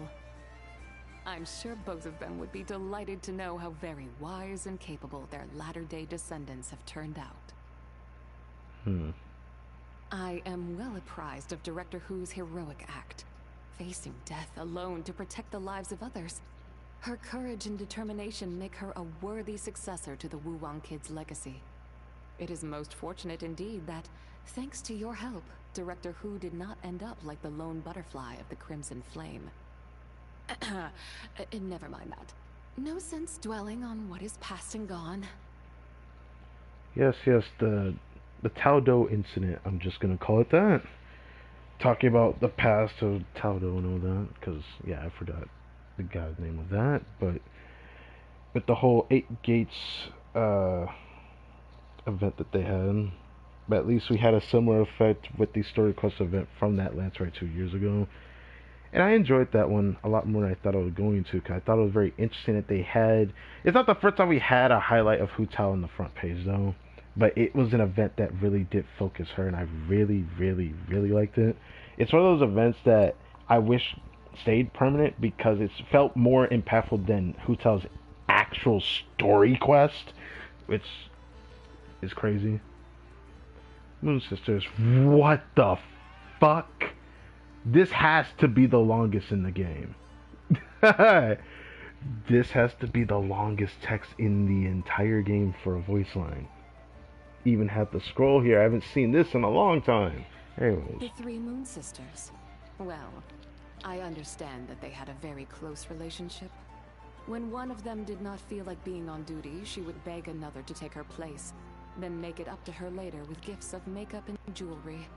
However, so liberal were they with this ad hoc shift-swapping business that it sometimes led to chaos. For instance, there was once a year when all three moons aligned, but this only happened because they all got the timing mixed up. And so there came a day on which only one moon should have been on duty, but all three appeared in the sky at once. Wait, they hurried what? to line up in a row, two moons, trying their best to hide behind the one who was supposed to be on duty. But alas, they still gave the poor people down below a most terrible fright. They burned incense for several days straight. After that incident, the sisters asked me to try to convey to the people of the world that the sight of three moons together in the sky was not an omen of impending disaster, nor a sign that regime change was nigh. Naturally, I put the question back to them, inquiring what such a phenomenon should represent to humanity.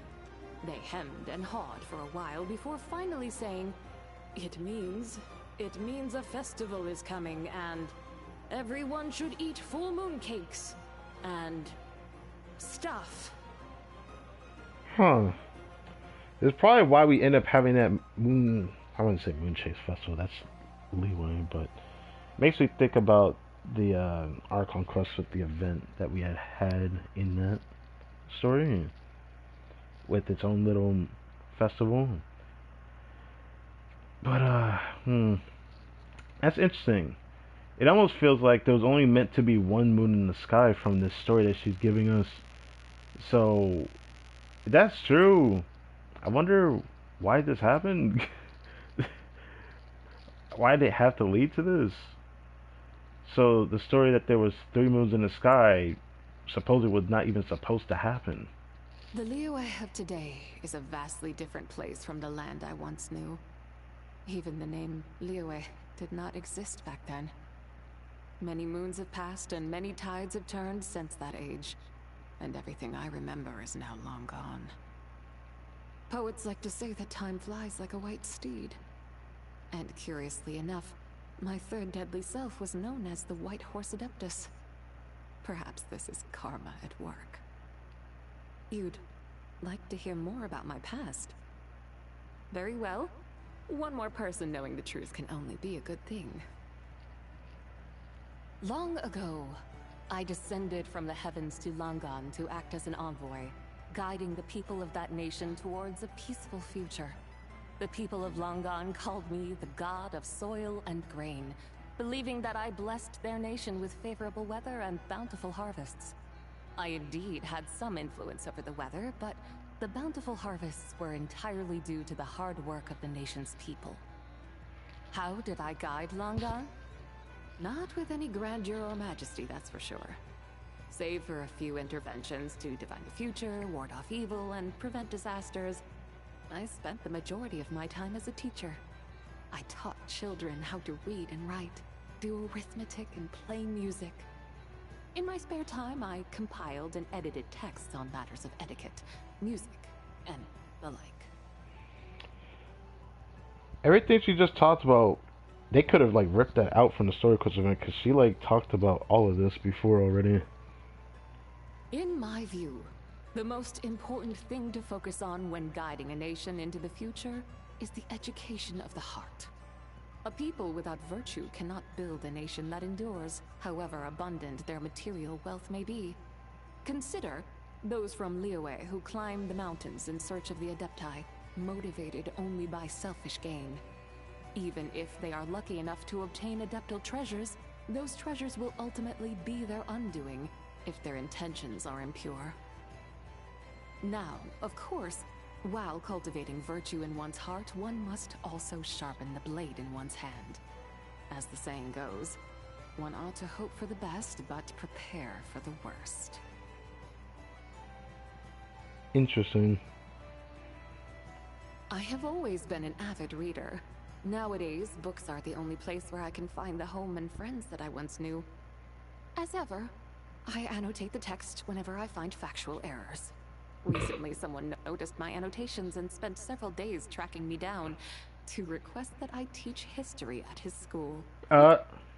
He was quite insistent, but his attitude seemed sincere to me, so I acquiesced and taught the classics there for a month.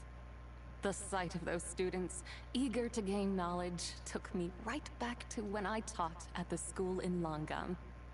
I never imagined that I would become a teacher again today. I suppose it was meant to be. If it's something you're comfortable with. Personally, I can't see myself being like that. No matter how much I acquire knowledge, if I, change my speech more as time goes on, everyone matures in their own way, I can't see myself like that. I just can't. It's just not me. So I respect people that can even do teaching. Although I spend much of my time wandering, I occasionally return to Liyue to teach classes at various schools, where I take the opportunity to correct the historical records on Langan. Back in my day, the study of history was considered a singularly important affair. After all, the mirror of the past teaches us lessons for the future. I'm sure the ancient sages would be delighted to know that someone is still curating the historical records of Langan, all these centuries later. You don't think this is very Adeptus-like of me? Well, so be it. What the Liyue Harbor of today needs is not the extraordinary might of a handful of Adepti, but the combined strength of its mortal populace, united. I'm sure the other Adepti are quite cognizant of this fact too. Yeah. In any case, my role is to be a guide, and I continue to fulfill that by being an educator. Huh. Alright. I suppose my hobby would be moon-gazing. Now that I think about it, the thought of moon-gazing in Liyue is quite an interesting one. Why do you say that? I'm surprised she never ended up mentioning Nakai a single time. I'd have been interested to know what she thought about Columbina, having the Trilune authority now. But I guess it's fine.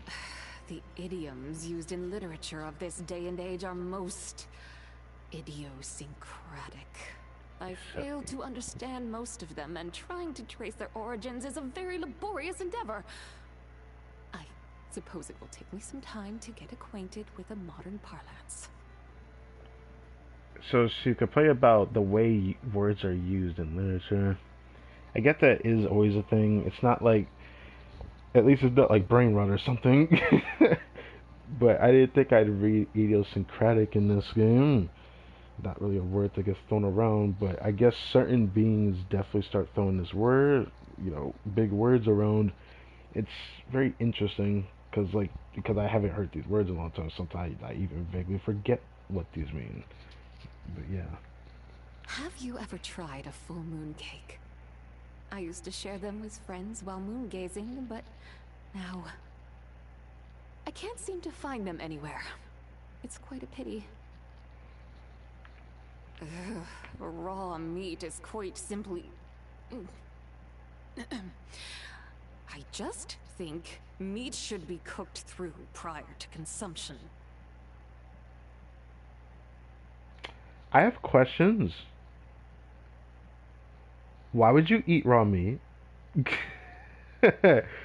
Why bring this up, bruh?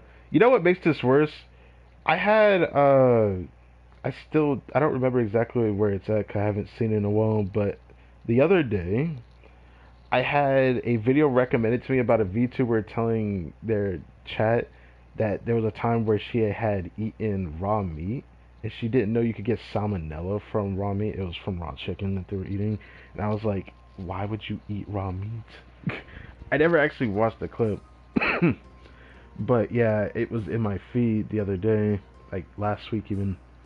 It showed up throughout like last week all the way to like Saturday.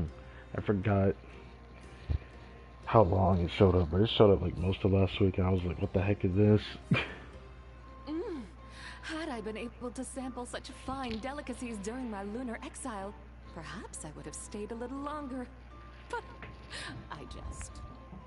A fine meal. I will savor it.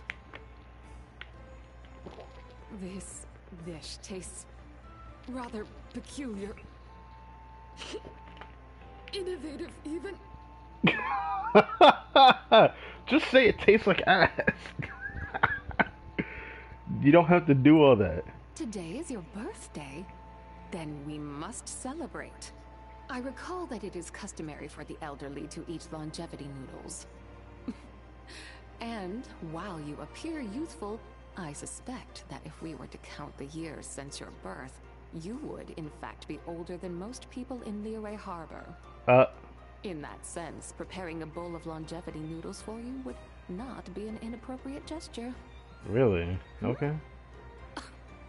Of course I know how to make them. I may have joined the celestial ranks in my time, but I wasn't born with a silver spoon in my mouth. See, her personality changes. The only reason I no longer have much of an appetite these days is probably all that time I spend in the heavens without any facility to cook.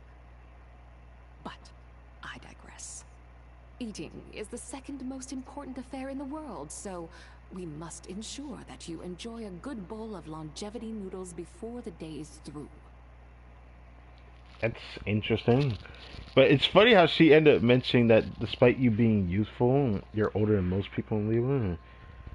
Yeah, the Traveler, after doing the Nakai Archive story, we end up learning that the Traveler is more than 500 years old. Isn't that something? I don't get it, but it makes sense. In some cases, it like clears some things up. I find it very interesting, but yeah. I wish I could end the stream here, but there's still one other thing we gotta do left. It's still something I never actually got to update her build after all this time, but at least she's more than ready for, well... Right, I need to still do that, don't I? I won't think about it too much. I do think I need to do something about that by now. Like I said, I was going to work on that without working on Charlotte because I got Skirk's weapon.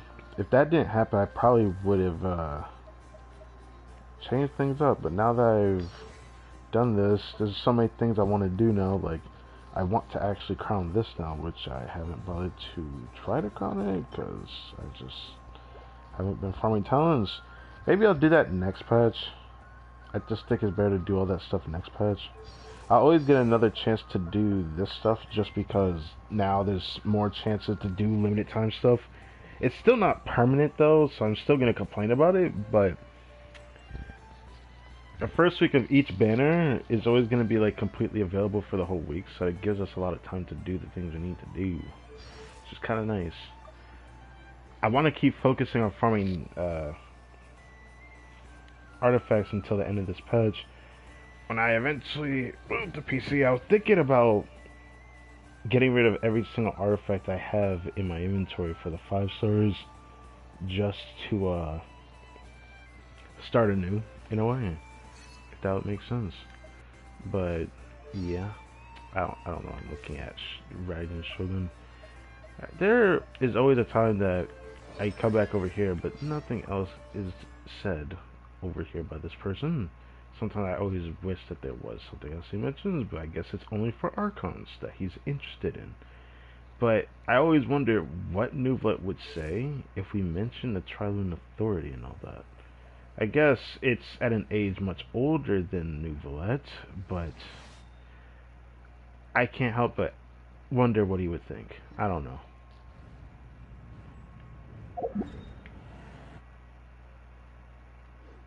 exhibition reward. After the stream, I gotta immediately go downstairs and check something.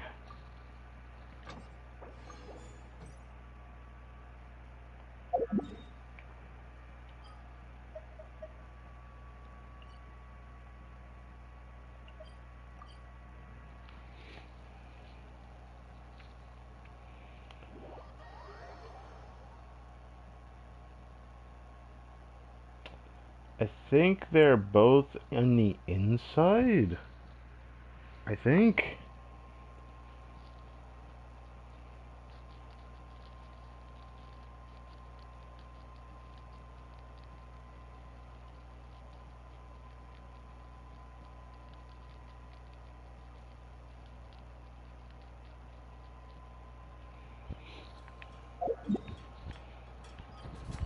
I forget I can't check it like that. But yeah.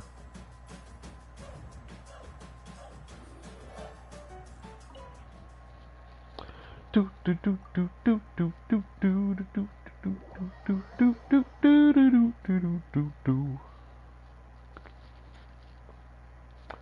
Ah, there's still another song that I prefer to sort of T-pop, but that will never come to pass, unfortunately.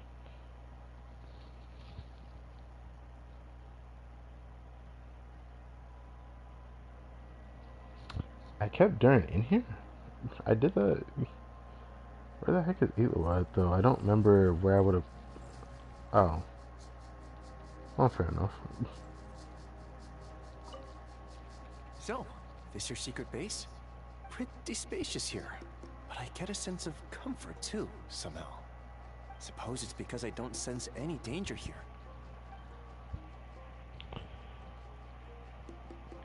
Are you selling in okay? It's like to say that there's a different voice on for the first one. It's usually always the same thing. Good morning. Sleep well last night? I just caught a fish. What would you say to some fish soup for today's breakfast? You caught fish in my teapot, bro? So, pretty space. Suppose it's because... Are you selling it okay? Don't worry about me. I'm very adaptable. Once, when my old man and I were pursuing the wild hunt to the northern lands, we accidentally stumbled into a domain. There were countless monsters inside. The veteran Ratnik and I fought for 3 days and nights before we finally found the exit and retreated. And despite all that, I managed to sneak naps in between enemy attacks. My old man said he thought I was scared stiff, seeing as how I'd fallen asleep before my eyes even closed. That's terrifying. I'm impressed people that can even do that. I've seen like videos of like people that slept with their eyes open. That shit is scary. But here, Scary I don't have looking. to constantly keep an ear out for distant alarms, or be worried if the enemy will suddenly attack all night. I can get a good night's sleep. Only problem is, well, you've put me out of a job. I did.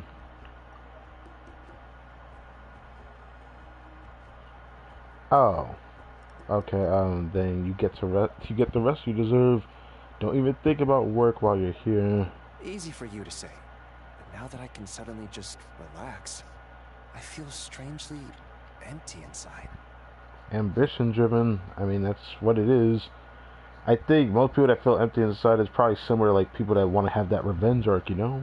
And I can't help but wonder if I'll have trouble readjusting to the rhythm of a life of war. Don't you have anything you want to do? Nope, not really. I feel that. Now that I think about it, I hone my combat skills to protect everyone, and study cooking to make food for everyone. I can't think of a single thing I do just for myself. Let's start thinking about that now, eh? Then let's go make new friends, shall we? Yeah, sounds like a good call. Well then, I'll treat your suggestion as my next job. So, pretty spacious. Suppose it's because... Let's see if he says anything different. I feel like there was something different that could have been said. Yeah. But the first part, I don't think so. Countless and despite But I guess I'll my old pick it man said, anyways. But here, I don't have to constantly keep an ear out for distant. I can get... Only problem is, well, You've put me out of a job. Easy for you to Figured. I can't help but wonder if... What about the other choice? I felt like it was going to be Now that I think different. about it, I can't think of a single thing I do. Let's start thinking about it now, eh? Yeah, sounds like a good call. Fair enough. Well then. Still the same. Okay. So, I had a feeling that it might have been the same, but it's always a chance. Would you like to have a chat? Of course, that's exactly what I was thinking. I just happened to be wondering where to find you, actually. Need Nothing anything? in particular, but friends should meet often, shouldn't they? Unlike my colleagues who operate from fixed locations, adventurers like you come and go like the wind. See, if I want to visit Mr. Flynn's, all I need to do is visit the lighthouse during the day a few extra times, keep knocking, and I'll find him eventually. And if I want to contact Miss Nefer, even if I can't find her in person, I can leave a message at the Curatorium of Secrets to schedule a meeting. By comparison, finding you is much harder. After all, you're often out adventuring and might not even be a Nodcry. I'll come by to see you. Sounds like something I was saying.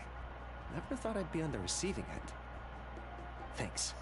Still, it would be better if I had a way to contact you anytime. I mean, it'd be nice if we had someone who could actually, do telepathy in the world of Teyvat, but we haven't met an entity that can do that yet. Could we get Miss Aino to invent some kind of instant messaging device? To be honest, we Ratniki could really use something like that. Now that you mention it, it would be cool if Aino made a cell phone. She might actually be able to do that. It might be... Actually, I don't know if that would work. If it's, like, powered by Kuvaki, I feel like this would depend on some factors. Yeah, I honestly think Aino might be able to pull it off, though. Anyways, as for this, it might be faster to just post a commission, and you might be right about that. Huh. I didn't think of that. It does have adventure written all over it. Right. Wrote it down. You can look forward to receiving a commission to guard a camp with the Ratniki. Alright. As for the commission itself, you'll spend the whole day playing cards with my colleagues and me. Though I'm still not sure how good you are yet. Maybe we should have Mr. Flynn's join too. No need to be so serious about it. I've got backup too. Games are all about winning, though. I can't help but get serious. I wonder what the second option would have done. I don't know if it would have done anything different. Maybe. I don't know. I'll check it. The match will be one for the record books. Well, that's cool. I actually like that conversation. It was more interesting than most than I usually get from the second option. Usually the second option is usually more boring than the third one to me. First one is usually, a simple, cool one. Sometimes it's interesting, sometimes it's not. The second one, a lot of characters that do the second one, it's always never been that interesting for me. Of course. Usually they talk about something that is not that interesting. By comparison, finding you. So I'm actually delighted to see that Elo has something to say here. Could we get Miss Aino to invent some? Huh. Right. As for the commission, though, I'm still not sure how good you are yet. Then call them all. Anyone you consider a friend is welcome amongst us Lightkeepers. Interesting. Okay, so there was something different to say here. Yes, the match will be one for the record books. Okay, that's cool. So, pretty space. Suppose it's because... Anything you'd like to do? Well, what I have been doing is studying your secret base. It's every bit as mysterious as I expected, that's for sure. You'd think it'd be full of openings and weaknesses, but no. It's a sealed-in world unto itself. Even Aiden might have a hard time sneaking out.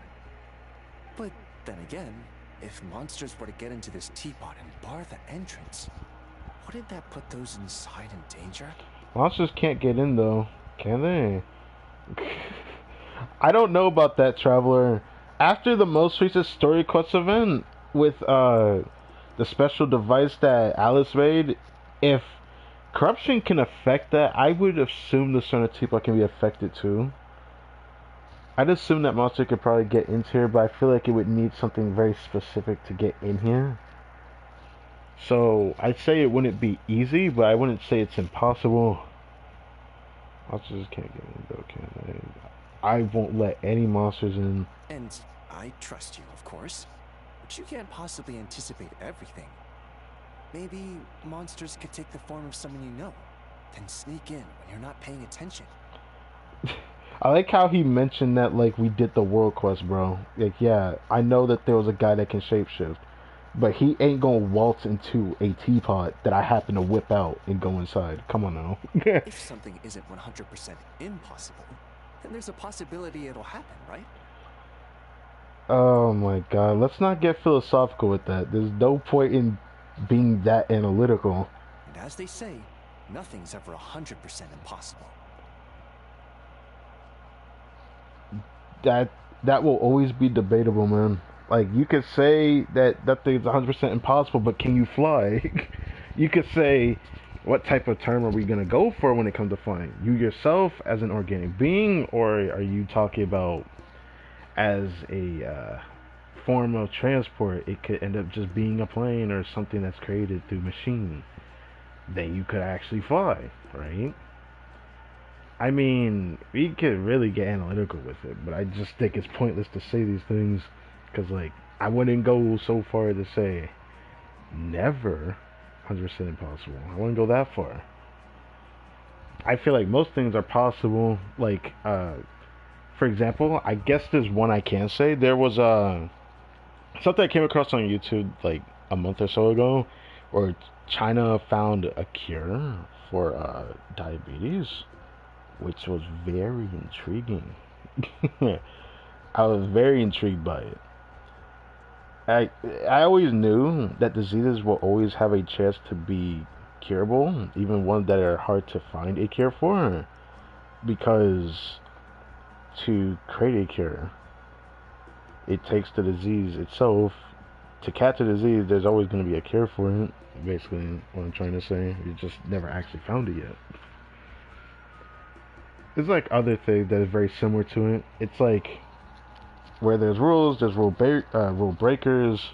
Where there's 100% something that's super protected, and like, I guess something in the cyber side of things, there will always be hackers that are able to do something about it as well, because it takes the strength of, you know, the item or prospect or software itself to actually have a way to get through it. This is why people are able to still hack even things in this day and age, from like PlayStation system that somehow still get updates. Like, I heard PS3 got an update recently. I was like, what the hell?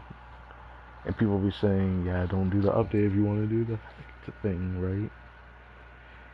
And it's very interesting that they take, I actually heard an explanation about how they do it. They literally take the actual firmware, they take some of like the actual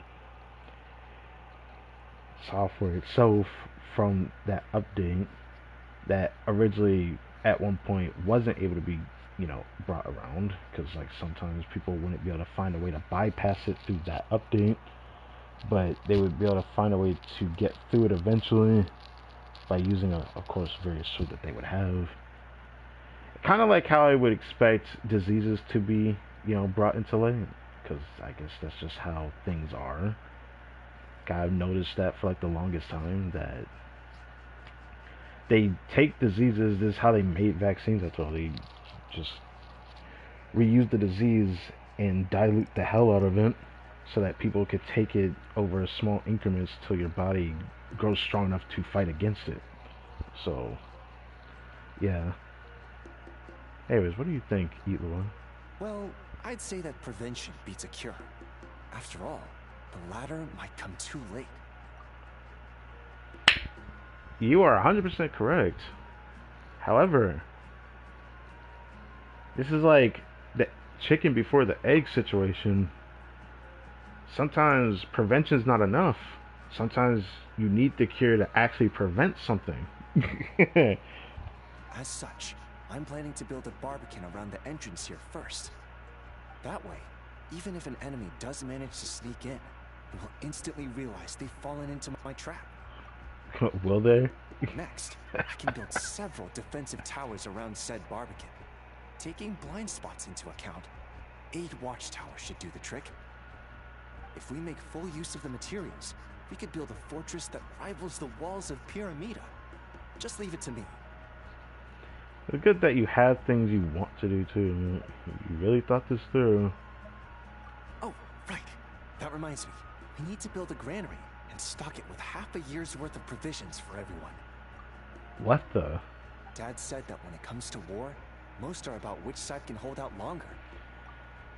I mean, isn't this like important for like wars against humans, right? This is like humans, right?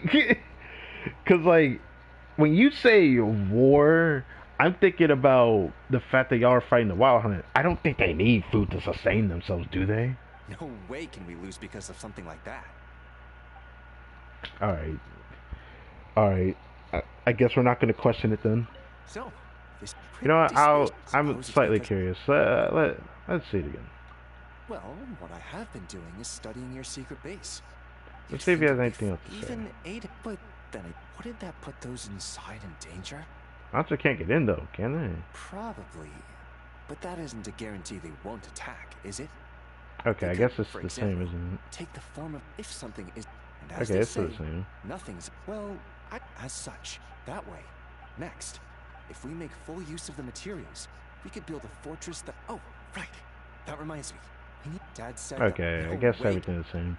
Well, I guess I'll just say goodnight to him, bro. Pretty spacious. Suppose it's because. Good night, bro. Get some rest now. Quiet night. Looks like I won't need to keep watch. Sleep well. Honestly, I don't even usually touch on the good night option for like any of the characters. When I did this in the past, like I didn't do it for like the Fontaine character. I didn't do it for the Natlan characters. So it feels kind of weird to do it, but I guess it's fine. I can't wait to speak to Yehoda. Anyways, we will see her at some point. I still really like this room I made. I don't know if I'll be able to make another, sort of tape out as good as this one. 'Cause I really liked how I did some of these ones in here, but it's fine. Who's over here? Oh, you're over here. Is it because she likes this by chance or no? No. Huh. Okay. Well, she's over here. So, this is an abode created by the Adepti of Liyue. I feel like I had checked this character's voice on before, but I didn't actually touch on it all, did I? Mighty and illuminated indeed. Guess I'll check goodnight first before I do anything. May you have sweet dreams tonight. So, mighty and... Are you settling in okay? The environs here are most comfortable. The air is pure and peaceful, free of taint or pollution. I am certain that your honest spirit was what allowed such an abode to be made manifest. Wait, that matters? I didn't know that either. That's true. But of course, all things here are fashioned from your every thought. As your thoughts fly, so shall they be.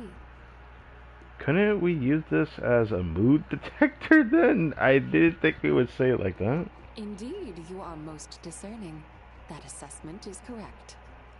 But should you wish to use this as a way to control your thoughts and avoid treading the path of evil, that seems too... rigid. I guess that Indeed. works. Mortal hearts are filled with thoughts beyond count, complex and cluttered. Rage may drive people to commit acts of violence, yet may also imbue them with courage. Well, that's just simply weaponizing emotion, Unpleasant though envy may sound, so too may it push people to strive harder. Do we really want to call that envy at that point? I never really viewed envy that way if it did up something positive for someone. Usually envy turns into usually someone being more, I guess, respecting the person or looking up to them or something like that. I don't know if I view it as envy, but envy could be similar to that. That's like the only thing I could see envy turning into, because it's like, it reminds me of something. But anyways. Fear is despised by all, yet Should one so utterly lack it that they pursue only their own pleasure in all things without regard for right or wrong, how would they be any different from a base beast? Such emotions whisper evil into mortal hearts, yet they can also guide them towards good. The same holds true for the sword in your hand. You choose whether it shall be used to ward off evil or scourge the innocent. But I imagine one such as yourself must have long learned how to control your thoughts. Why does she say thoughts like that? Anyways, I can't always control them. Oh? And when can you not? Right now, I'm getting a bit sleepy. Listen. I did not think you would say that. That's fucked. Oh, apologies. 'Twas I who spoke too much. I was for many years a teacher and could not help but launch into a lecture. I shall steep a pot of tea. Let us enjoy it together and refresh ourselves. So, that first one didn't feel like my anything tea different and happened. Zibai feels like someone that would be just nice to have a chat with, though. It's really interesting to say that, though. Would you like to have a chat? Certainly. Are you interested in mathematics? I often used that to pass the time while I dwelt on the moon. Don't tell me you're one of those ones that want to find the secret behind the secret of pi, you know what I'm saying? I don't want to think about that. That number can keep going. I have not laid my arithmetic tomes down after arriving in Liyue either. I sometimes discuss the study of the mathematical sciences with the one you call Cloud Retainer. Yeah, she does like numbers a lot too, doesn't she? That said, our perspectives on it seem to differ somewhat. Well, that probably is I wouldn't be surprised by that. Most of Cloud Retainer's research in the field centers around studying the mechanical arts. She believes that mathematics should have practical applications and not remain purely theoretical. What do you mean by not remain purely theoretical? I feel like numbers don't have like a baseline to it. It just depends on the profession that she's in that she says that, right? However, I believe that it is wondrous in itself. To study mathematics solely for the purpose of creating mechanical devices would inevitably destroy its inherent beauty. The tone of her voice changed, but anyways, I don't think this matters. What's the point of arguing about it? It's like getting mad at the way someone eats food. At the end of the day, they eating the food. Like, what's the point of getting upset at them because they eat it a little differently? Like, numbers is numbers. The way it's applied is always different, but at the end of the day, numbers can be used in so many different ways. Like, I don't see the problem. The beauty of numbers and mathematics. That's right. For example, have you ever wondered why one finch plus another finch equals 2 finches? What the fuck is what? What now? Of course it's 2. How many else could it be? Bruh, I'ma keep it a buck. I hope I'm not the only one that was like this growing up. When I first learned how to count, and surely there's probably a clip out there of someone else doing this too. I'm not like that 21, alright? But I thought at one point 1 plus 1 meant 11, or 2 plus 2 meant 22. There was a time I thought that, and I thought that was funny. When I ended up learning how bad that was that I did that, it was a very interesting time. That's right. This is a natural law, one that everyone knows. So were we to express our observations as an equation, that is, write down 1 plus 1 equals 2, Okay. would you not think to ask, why does 1 plus 1 equals 2? What the fuck is this? Come again? It's still 2? What else could it be? 3? What is this question? What? As I see it, though it is widely accepted that 1 plus 1 equals 2, it still lacks a more objective and rigorous logical grounding. What is the point of that? What? What? What? Explain to me, why do you feel this way? Like, 1 plus 1 equals 2. Okay. Why do you want to complicate it? I have conferred with Cloud Retainer several times already on this point alone. It feels so pointless, though. She initially thought that such discourse was nonsense, but after hearing my explanation, she too became interested in this type of theoretical research. To me, it's as pointless as trying to find the end of the number of pi. It just feels pointless. Okay, you have a different view on the way you view it, but does it change the way you use numbers? No. So, it's just at the end of the day, how you view it. We spoke until midnight and were still hungry to explore the subject more deeply. But as we both had matters to attend to, we could only agree to adjourn and continue the discussion another day. Heard that the Sumeru Academia is also researching mathematics. You Okay. mean the Darshan they call Taoist, I presume? I did once visit them during my previous wanderings. The research being conducted there seems incredibly profound. I gained tremendous insight from reading but a few of their books. That is why I'm preparing to apply to the Academia to further my studies. Adeptus of Leeway, going to stay at the Academia. I gotta see this, bro. There better be a future Traveler Tale where she's in Sumeru. But the sad reality is, I wonder who she'll end up running into mentioning Watawa is. It would be interesting if she runs into Farazan, but I see nothing she's not wrong part of with Watawa. that. When one encounters a great teacher, it's only natural to seek their guidance. Besides, the Academia must be a gathering place of sages. I do not doubt they uphold the principle of education for all, and will not easily reject those who seek to study there. Yeah, probably. It seems I shall learn a great many new stories on my journey to Sumeru. She might end up hearing about our adventure that we had in Sumeru, because it was quite something.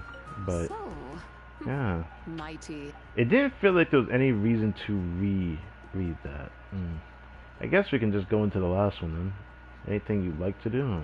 In a place so tranquil as this, the best thing to do is relax your body and mind, and let your spirit wander freely. I believe that mortals would call this... Spacing out. Indeed, spacing out. Is there some special technique behind Adepti spacing out? Maybe there's a technique. Were I to force the issue through Adeptal arts, it could hardly be called spacing out, now could it? Yeah, I guess so, because the first thing I think about is like the thing that Skirk does, where she just kind of goes into like a meditative state. Indeed, few can achieve this seemingly ordinary and straightforward emptiness of mind.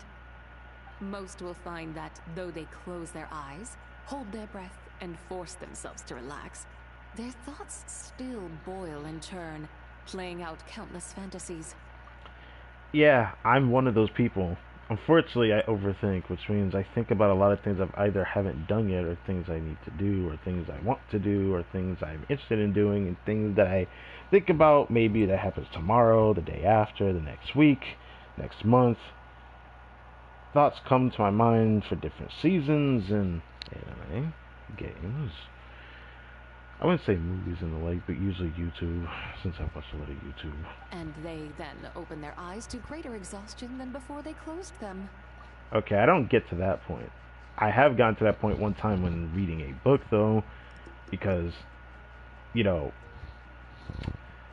just like I do in these streams, when I listen to voice lines and such, and you just have me pausing, and then just yapping, I do that in my head, too, by the way, when I'm reading something. I don't, like, by myself, I'm just, like, silently reading. Perhaps this is why they say peace of mind is hard to find. Everything just has a purpose. That seems to be the bottom line of it. Mighty.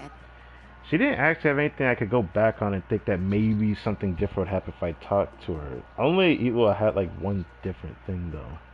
Good morning. The morning light is fair and most fitting for a stroll. Well, I guess that's all there is to it. Honestly, I didn't think I was gonna end up having the stream be this low, but I forgot that this is the day that we got 2 more friendships maxed out. With now only one at my disposal that I don't have maxed out on my account, that being Yehoda. I could, you know, build her up intentionally just so I can actually max out her friendship, but that's not even going to happen on PS4 unfortunately, so that will just be for future me to deal with. But I guess we can, you know, prepare to end the stream then. I don't know what to do with the rest of this sort of teapot. I haven't really started the Nocry one yet. I'm probably going to do it soon though. Probably before this patch ends I'll do it. But I probably won't do it this week. It might just be during the final week that I start doing it. Miss Columbine still here.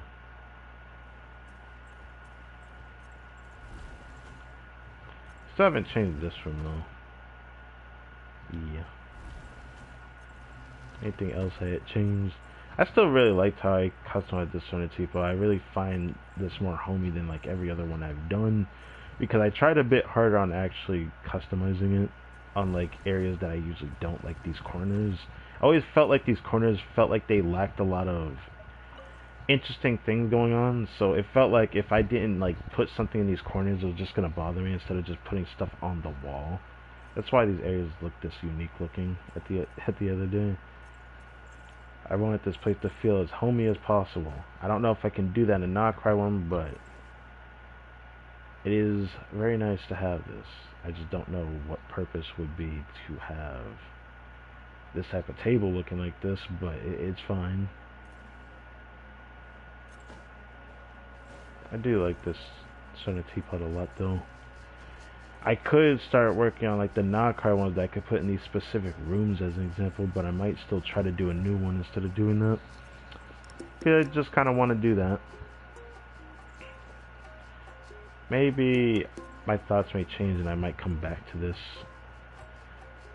later this week and start doing the Nocry one, but yeah, this was the teapot in here. I really liked how I did this one, man. Every time I look back at this, I wonder what's going to happen when I have to build on the PC account and see how it goes. Honestly, I'm just happy I'm even able to play Genshin on there. At the bottom line, it's just the quality of content is going to be so much worse. I wonder if I can really, or if people will even care to watch it after that point. Because some things will be so different, it probably would affect how to enjoy, like, story quests and whatnot, because it's just not the same. It's stuff that on stream I can't like do cutscenes very well, but when I'm recording I can do it. I just can't do a massive recording like I could on console, just because the size of the clip will be way too big, and doing in small increments would make making those type of videos take much longer than I wanted to. Like, I could pull it off, it would just take so long that I would just really hate doing that. So yeah, looks like we're going back to the Flynn's team for a while, because I know they're friends to work on other than Yehoda, and I don't feel like building her, kind of focusing Charlotte for now. So, next stream, most likely it's going to be the Devil stream, because this is always the week that we end up getting it. So, I'm expecting that. Then after that, the next following stream, I might do something on Monday. I'm not too sure yet though. There's like other things I didn't even bother to take care of, you know, like the Intel exchange thing. I still haven't messed with that yet. I'm supposed to do that last patch and I haven't bothered to do it yet.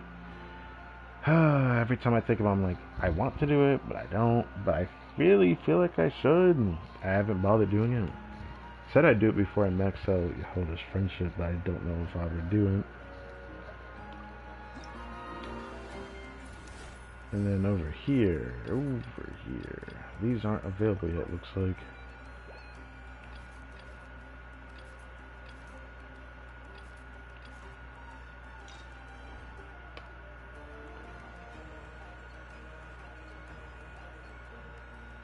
I think I know exactly what I'd have to do to proc that. Do I want to do that on stream? I don't know. Probably not. I might come back for it though. I'll think about it though. Ah, I hate that one. I think it's possible though, but I just haven't bothered as well. I don't know if I'll do those on stream. Maybe on the final day of the patch 2 weeks from now. I'll do it. I don't know. For now, I should probably, think of what's gonna happen next week. Because, with this day being Monday, by Friday, this is probably gonna be completely available, so I'll probably end up doing this on stream. Whatever the heck this is. I think I vaguely checked it when we had reacted to I guess you could call it special program for this patch. I also say I can get Colombian stuff here. I guess that'd be nice.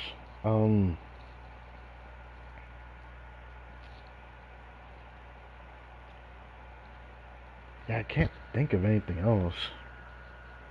It's just Friday for this week for Genshin, which is gonna delay a Blue Arca stream that is one I'm very excited for. Very excited for. I still can't wait for that.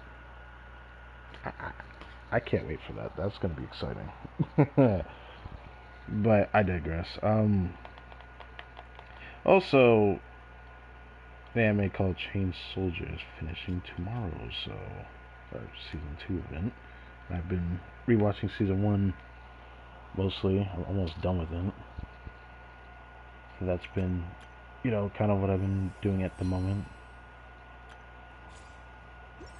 But yeah, I'm kind of excited for the Blue Archive content coming up. If you didn't see a community post already, I only talked about some things. I prepared my thumbnail for most of the things coming up. Some things I need to like change depending on what comes out first. I think I know what I'm gonna end up doing first though. I like to organize my thoughts, so I'll probably prepare that for that stream tomorrow, because there's a Blue Archive stream tomorrow. And I'll do the other one on Saturday, type beat. As for Genshin, I feel like there's something else I want to do and I just can't remember it at the moment. Because while there was the stream for Friday, there was something I wanted to do on Monday. I talked about it earlier in the stream, I forgot. I think it was the Millie Astra testing stream I wanted to do. Yeah, I think it was that for Zibai. I think I've like delayed it long enough that I should do that. I just want to farm artifacts a little bit longer in that domain before I go back to the old one to, you know, try to continue building her up. But next week I think is going to be domain farming stuff, so I'll probably end up focusing it then. I'm pretty sure we're gonna have the event for double drop for this. I'm pretty sure next week. Pretty sure. So I just need to wait for this. I don't really need to bother, you know, trying to crown this. I want to crown it just because I like playing this character a lot more than I thought I would. For a character that mostly does like normal attacks and then does like a big hit on her skill, I was just surprised that I ended up enjoying it more than I thought. I guess it's like how I felt about Navia, because they feel somewhat similar. Not the same as Skirk though. Skirk feels like a normal tech DPS, but I learned like one of her newer combos. I don't like it that much, but like when I have like an imbued strength thanks to me having a Scoutfie's signature weapon, it does feel pretty good when I do it. It just depends on who I'm fighting, because it doesn't feel good to do the combo on like that cryo automaton that's in the Stygian. It doesn't feel good to do it on that boss. It feels like I clear faster just simply doing her normal attack combo, but canceling the final hit quickly after, you know, quickly hitting the enemy, just because it just feels better to do that due to how much you need cryo. And obviously I feel like at the start of the line I probably do clears a bit better against that boss if I was a bit more careful on that. It sucked that while I'm excited for me just building up Charlotte, once I get her high enough, I think I need this a bit higher. If I can't get this high enough, it's gonna bother me, I'm not gonna lie. Just because, while I'm gonna be okay with this not being crown, I just hope I get really close to crown, so I can actually do a proper test for this too. I knew I would say that eventually. Character. And then I can really test that second team with Skirk without a scuffing, but I don't know if I can get to that. I guess for PS4, we'll have to just see. Either way, checking again, she's on, okay, she's on the set, good. Yeah, she's on that set, good. Yeah, I'm still really grateful for getting a Scarface weapon, but I did try her weapon on Nifa off camera, and it's worse than Staff Homa for her. It's really funny, because they both have the same base attack and crit damage, but that HP conversion thing seems to be more powerful than I give it credit for, just by a little bit. Staff Homa is just better than his weapon, just by a little bit. It's interesting. Yeah. Got 2 more Fab Lances down here. I don't know if I'll build them all up individually, because I like having, you know, more than one with at least like R3 on these. But I have so many multiple R5s that I guess until I actually need it to be higher on the ER, then I guess I'll leave it at that. But anyway, that's enough yet for me. I've done enough yet. There's something I need to go do. So, yeah. Thank you for watching this video. My name is Crytek and I will catch you guys next time.